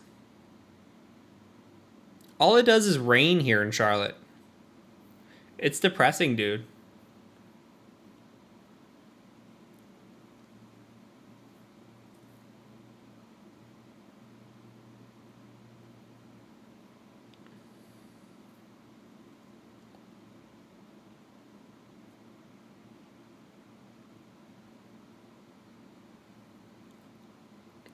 Yeah, we were told the weather was not that bad when we moved here, and all it does is rain.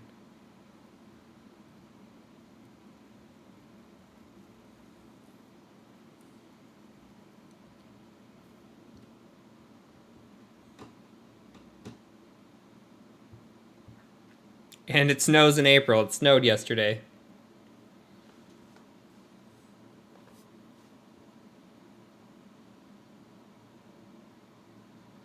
Do I have any knowledge on the Philly, New York, New Jersey cyber market? New York City's always going to have big cyber. I don't know about Philly.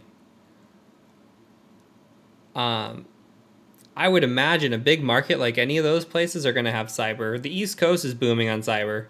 All your major cities have cyber. New York City definitely has it. Any of your big companies are going to be there. I think FireEye's there. I mean, like any of those, if you're trying to get into cyber, you're going to have it. A lot of the major companies there are going to need internal cyber teams. So as long as you got a bunch of companies, I don't think you're going to have any issues finding work there.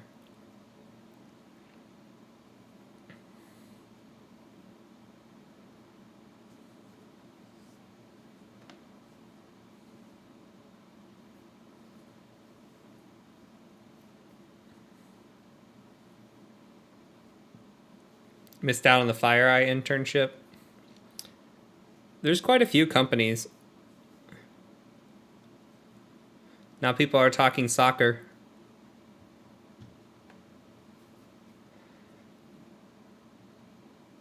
FireEye's only good for their map thingy? FireEye is a pretty good company. I interviewed for FireEye when I first was looking for a job.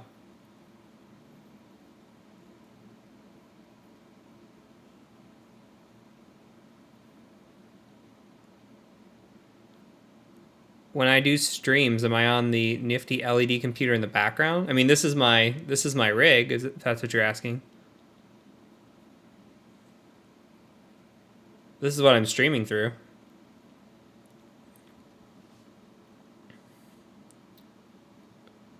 What's the interview like at FireEye? It's not terrible. So you have a phone screen with like HR. They ask you some questions. If you pass that, you go on to a written assessment, and they'll ask you like it was mostly Windows based, like Active Directory based. There were some Linux questions on there. There were web app questions like what are the three types of cross-site scripting, and explain them. And you're not supposed to like look or cheat with Google or any of that. There was a couple coding questions on there, Python coding questions. There was one where the script was broken, you had to fix it, I think, and there was another one where you had to logically code something out.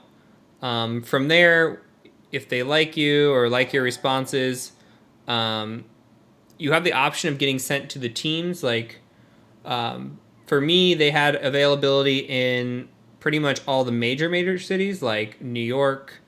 I don't remember. There was like big cities. The ones I didn't want to live in: DC, LA, I think, or wherever. San Francisco. I'm not sure on the California side.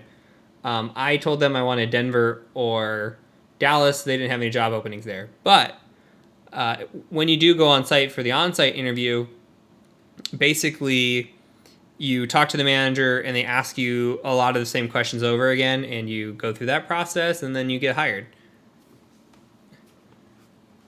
So their interview process is pretty straightforward. The questions are tough if you're just coming out of like OSCP or something. I'm glad you like the rig. Appreciate that. What camera do I use? This is a Logitech. Oh God, it's a C922 Pro. It's like a streamer Pro, whatever. And then when I record with the camera that I've got back there.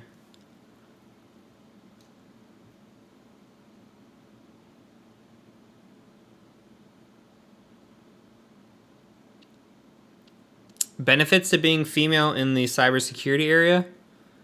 I mean, there's a lot of movement and benefits right now. Like diversity hiring is really good. I think you have a better chance of getting hired in a lot of places. You have a lot of scholarship. Like I think there's WISP is what they're called. They send a bunch of people. I've met people that have gone to multiple, like DEF CON, the cool cybersecurity conferences. Just because there's so few and they get all these scholarships, you pretty much apply and get to go. So there's really a lot of opportunities and scholarships and funding, and just we need more women in tech, and there are companies and organizations out there trying to help with that. So I think that there are good opportunities right now. Now is the time to get in if you're going to get in. Like, I don't think we'll ever even out the gap. I don't know why that is. I hope we do. I just don't think it's going to happen. But I think it will increase that you see more women coming into the field. I always think it's going to be like a male-dominated industry.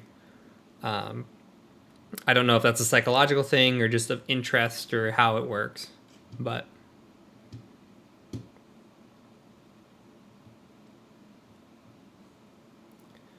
yeah, the C922. Thanks, Quo Status. That is exactly what it is. Let's see what else. There was recently a female-only CTF team on Twitter. Yeah, create a Twitter if you don't already have one, and just like start interacting with other females or other people in general. It doesn't have to be females. Just interact with other people and get a vibe. Twitter loves female infosec, loves them. So I think right now is probably one of the best times to get in. For perspective, like I can see the statistics on, say, my YouTube channel on who watches me. It is pretty much 99% male, like 99%. So definitely could use a little bit more women watching us. We've got one other girl that comes in. Leah was in here earlier, but it's definitely overwhelmingly male. Back to the question, what's the interview like, the process like for most companies? So I'll give you a general standard interview would be, you know, what's your process? At least for me, if I'm interviewing you, I want to know your process. What is your process for an external? What's your process for an internal? What's your process for a web app? What's your process for a wireless? What tools are you using? And then I'll give you scenarios as you go, like, okay, you're in a network. What's the first thing you're going to do? What are you looking for? What's the low-hanging fruit? What's the low-hanging attacks? If you are, say, asking web app questions, you're going to get hit hard on OWASP top 10. Say they're going to say, okay, you found SQL injection, or Burp Suite threw up SQL injection as found. How do you verify that it's found? Well, you can do manual testing, right? You can use SQL Map and try to find it. Okay, you found it. You got in whatever. What would you recommend to the client to fix? You would say parameterize queries. Okay, what do those parameterized queries look like in SQL? That's where it gets tough. You need to know the vulnerability, how to exploit it in not just a scanner way, but a manual way, and how to patch it and what that might even look like on a technical side. So like same thing with cross-site scripting or any of the big guys that are out there. So learn your OWASP top 10 if you can. Wireless, they just pretty much ask you about the Airmon, Aircrack suite and the methodology behind that. They might ask you about wireless enterprise. So if you're doing EAP, you know, what's your process about that? They don't typically ask about like Evil Twin or anything particular. I would say your external process and methodology, if you've done the OSCP, that's really where it is. And that's as far as the OSCP really gets you. When you do the internal or web app or anything else, that's going to be all self-learning past that. But a lot of companies want to see you learn that. So definitely good to know, like have a good rounded knowledge on those kinds of things.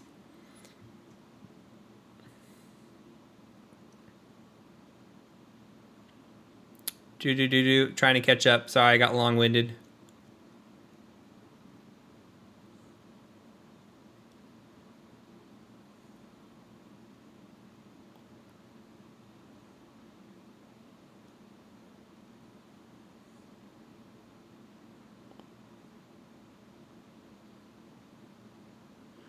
Is it realistic to land a junior pentest gig after the OSCP? Yes, I did it. It's definitely possible. It is an uphill battle. If you want to be competitive in an interview market, you want to know more than just what the OSCP teaches you, because you're most likely not going to find a job. You may find a job that's willing to hold your hand, train you, show you the ropes. I didn't know anything about internal. I barely knew anything about the OWASP top 10. Like I studied it, you know, but I never did web app assessments or anything like that. I knew wireless because I have my OSWP actually going into my interview. But like I mean, you know, like the more you can learn after the OSCP, the better off you're going to be in terms of interview and the whole process. Follow-up question, is it realistic without the OSCP? You absolutely can get a job without the OSCP. You need some sort of proof of concept that you know what you're talking about. The big issue is that you're going to have to get your resume through the door. The OSCP is the thing that gets your resume through the door. And then you still have to be able to talk the talk and have the knowledge above and beyond what the OSCP provides you. So not having that on your resume, you may be smarter than the guy with the OSCP, but how is it going to get through HR? So that's the real tough trick. Do you have a GitHub? Do you have a computer science degree? Do you have tools that you've written? There are other things that can fill in the void for the OSCP. Have you worked in consulting in the past? You know, like these are the things that they're looking for. But you have to have something to fill in that void. There's better training, in my opinion, out there. I say this almost every stream because it gets asked almost every stream. I think eLearn Security is far more up to date and better training. when you get to the ECPPT area, but it's not well known. It's not an HR filter at this time. So it's a hard sell. You have to have something to fill that void.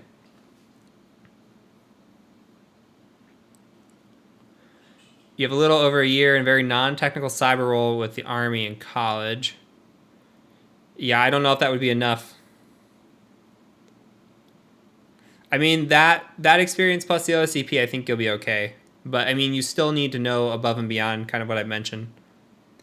That is it's a fake Roomba. It's an off-brand. It's a Foomba. A Froomba? I don't know what you'd call it. Fake Roomba, Froomba.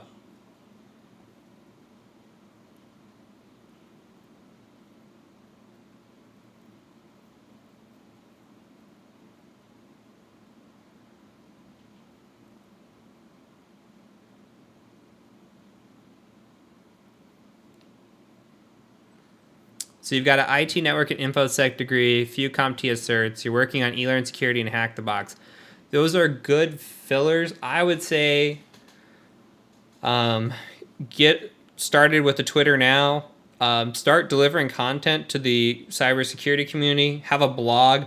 Have something that you can point back to that shows, hey, I know what I'm doing, I'm talking about, and you might be able to fill that void without needing the OSCP. Really, you need talking points. So, like, if you looked at my resume, what do you see? You see that I have a blog, founded and help run VetSec, right? I do this project. I had the YouTube channel. Like, you want to have as many soft points. You give talks at B-Sides or wherever. You participate in Capture the Flag events. You volunteer.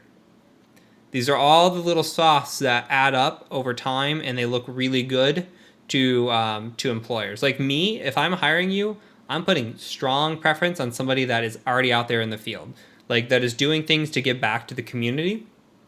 If you're somebody that's working in the field and you've got your OSCP and you might be a good hacker, but I would rather take the person that is contributing and giving back and has given talks, has produced some sort of research, has a blog, is active in the community type person. So those softs really add up, especially when you're trying to get into like the bigger boutique firms.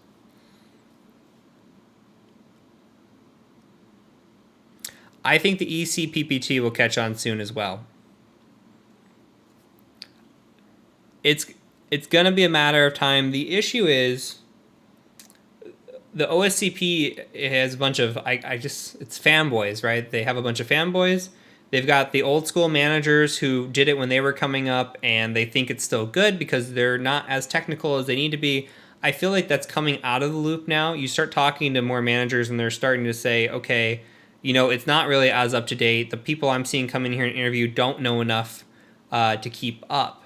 So what's doing that for us? The nice thing about the ECPPT is that it does offer some internal. Just looking at the syllabus, it's got LLM&R poisoning. I mean, that's one of the biggest things that you're going to start when you start doing an internal. So seeing some of those things like SMB relay and other tactics, really good stuff to include. And they have like a good emphasis on coding. Plus, it's a practical exam. I'm a full advocate for it. I've never even taken it. I'm a full advocate. I have other certifications that I've taken through eLearn. I just think they do everything really, really well. And they modify up to date within the last 3 years. That's always been their goal, and they've kept to it. Where OffSec is, I mean, when's the last time they've updated? They keep adding courses. Like, they just added the web app. That's great. But they really need to sit down and update the OSCP to make it more relevant, focus on the internal side of things, have some sort of Active Directory environment, and, just make it more practical in terms of what you might see on an assessment instead of capture the flag type work.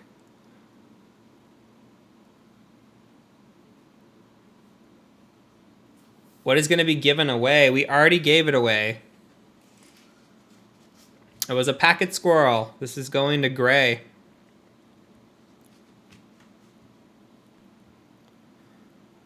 Can you use Python efficiently to interact with Windows API like you would C or C++?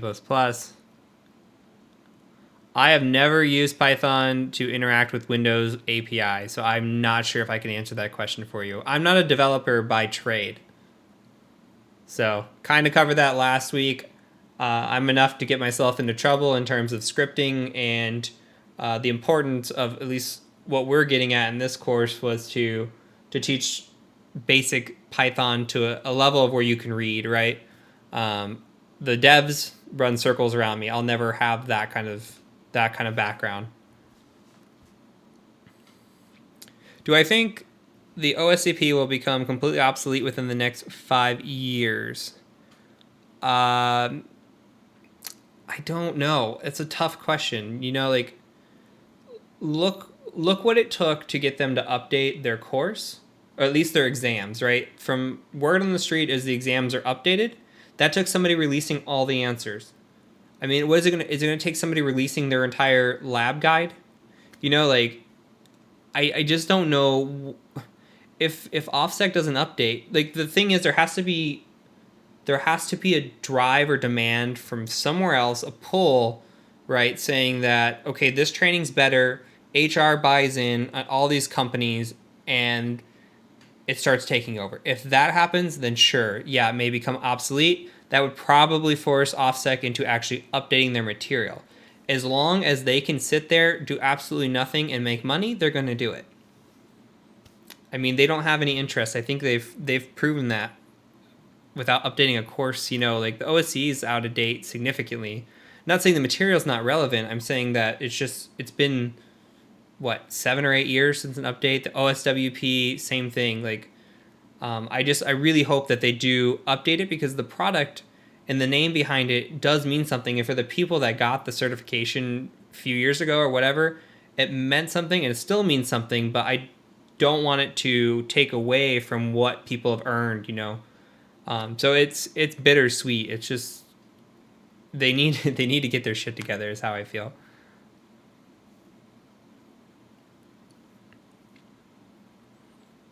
Where does CS degree fall on getting a hired scale? As in, do you value it, prefer? The boutiques value the CS degrees. So I've said this story before. I'll say it again. A few months ago, I had a guy come to me he was about to graduate with a CS degree from a pretty decent university, and he was just like saying like all the places he was thinking about applying. I gave him another company to apply to that was a nice pen testing boutique. He didn't have any certifications. He didn't have a ton of pen testing experience. He knew his way around Kali, hack the box type stuff. But he had the CS degree. He interviewed, did really well on the programming logical side of things. This is a research boutique, but they do pen testing. He got offered $90K to start, which is pretty damn good. He wasn't in like DC or anything like that. It was in a decent cost of living area. So CS degree goes a long way, especially depending on the school you come from and depending on your logic and how you can relay it in an interview. Personally, yeah, I do like to see CS, but like my hiring preference would be still on somebody who's more active in a community. I like the guys that are out giving the talks and that actually like really care about contributing and giving back. I shouldn't just say guys, girls as well.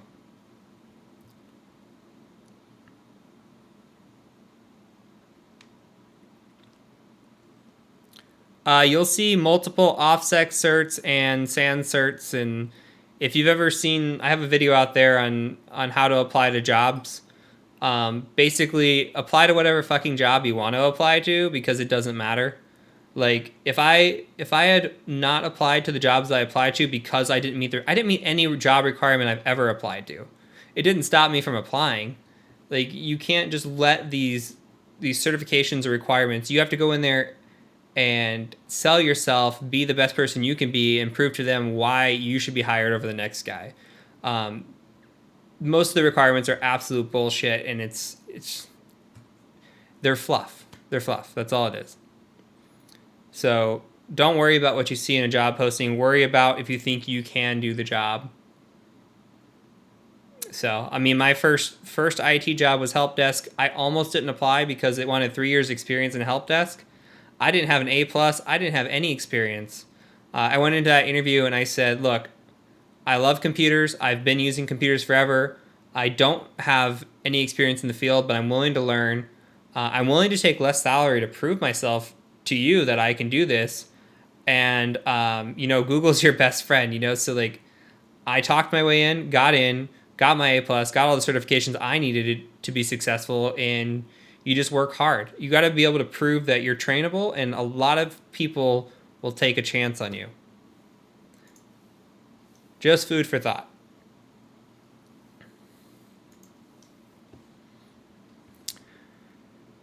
With your experience outside of phishing, what trends do you normally see that enterprises are struggling with in order to keep from being compromised? Bad passwords, RDP, legacy software not patching. Okay.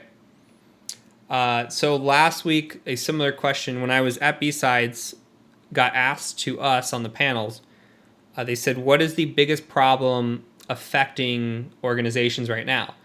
And 3 of us out of 4 were in the same conclusion. It's bad passwords. So one of the things that I do is I look through the have I been pwned list. I try to see if I can do credential stuffing, right? Like, or password spraying, any kind of weak password policy. With other types of vulnerabilities, I'm going to get in. But like, say for example, on the internal side of things, let's talk internal, then we'll talk external.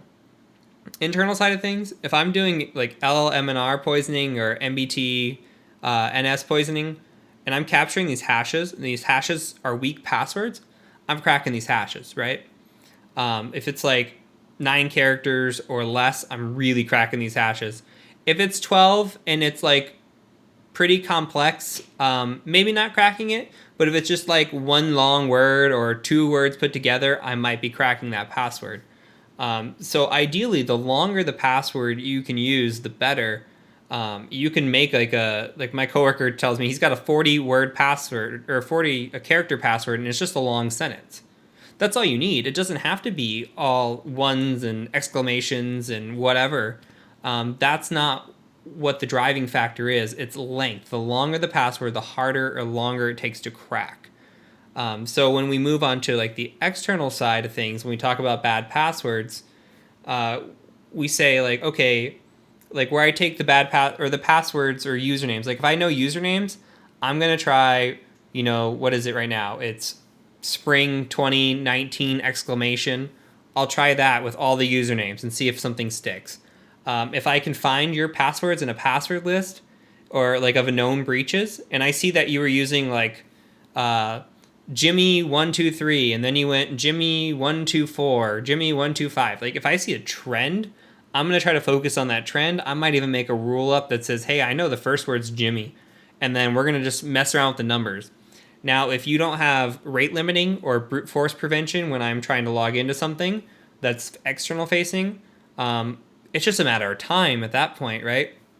Especially if you're not detecting my scans. And on top of that, if you don't have multi-factor authentication, when I do log in, if I'm logging into your VPN or your email or whatever, and there's no multi-factor authentication, it's done. It's over.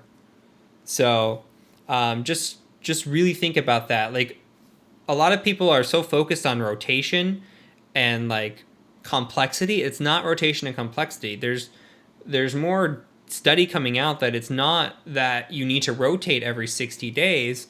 It's that you need these long, complex passwords, and then if you feel that there's a breach, then you rotate the password.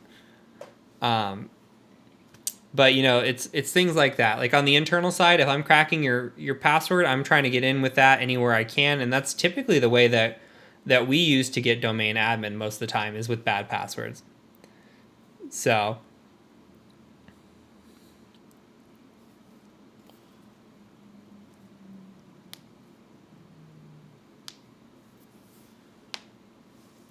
Do social engineers major in psychology? No, you don't have to major in psychology. There's personality types, I feel like, with social engineering. Military people do really well. I've got a coworker who's like the physical guy. That military background, I think it's the rush, right? Like that A-type that just like, I might get caught kind of feeling gives you that drive, that rush. And I think the people who thrive off of that get that kind of feeling. There's people who just are good actors and enjoy doing that as well. So it could be, it could be that. So you don't have to have psychology at all for that type of assessment. For physical assessment, you really just have to look like you belong. as long as you're a believable person, you can do some weird shit in plain sight and nobody's going to bat an eye. Like, I say it, like, you could pick a lock in plain sight. I have watched my coworker use a can of air spray in plain sight to pass passive infrared to bypass that. Nobody even thinks anything of it. You just say, "Oh, I'm testing the doors for security," or like you just give an excuse that's believable. It is what it is. So it's a rush, absolutely, but like, as long as you are comfortable in your own shoes, you might be nervous, your heart might be pounding, but it's not as bad as people think. It is 10:30, ladies and gents. You have been an active bunch tonight, and I appreciate it. I wish I could talk longer. I feel like the questions have been really good. But yes, I do need sleep.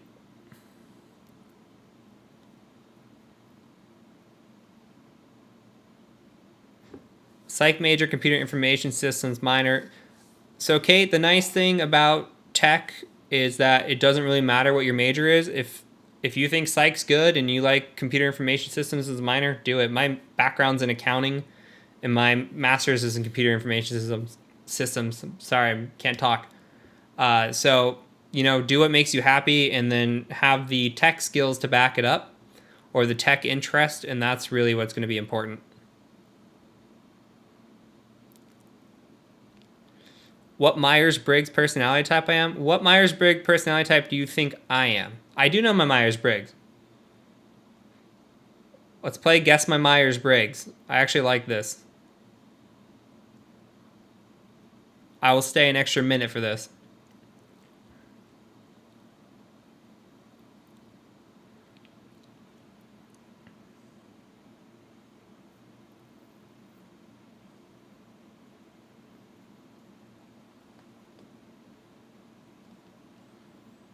Look into WISP.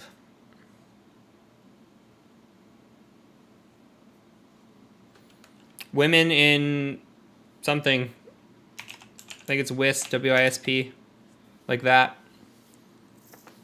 I wish I knew the acronym.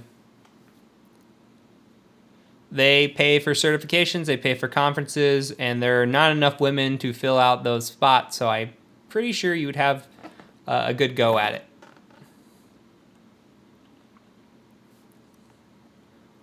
Women in security and privacy. Thanks, Jake, for helping out your wife.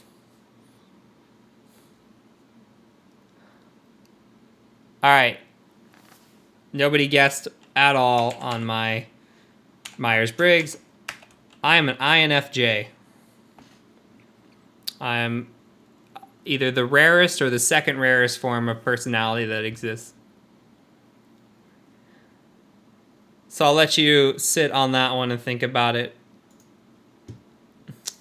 But with that, it is my bedtime, people. Thank you so much for joining me. Appreciate all the new subs and follows. You guys are awesome. So I'll catch you next week. Bye-bye.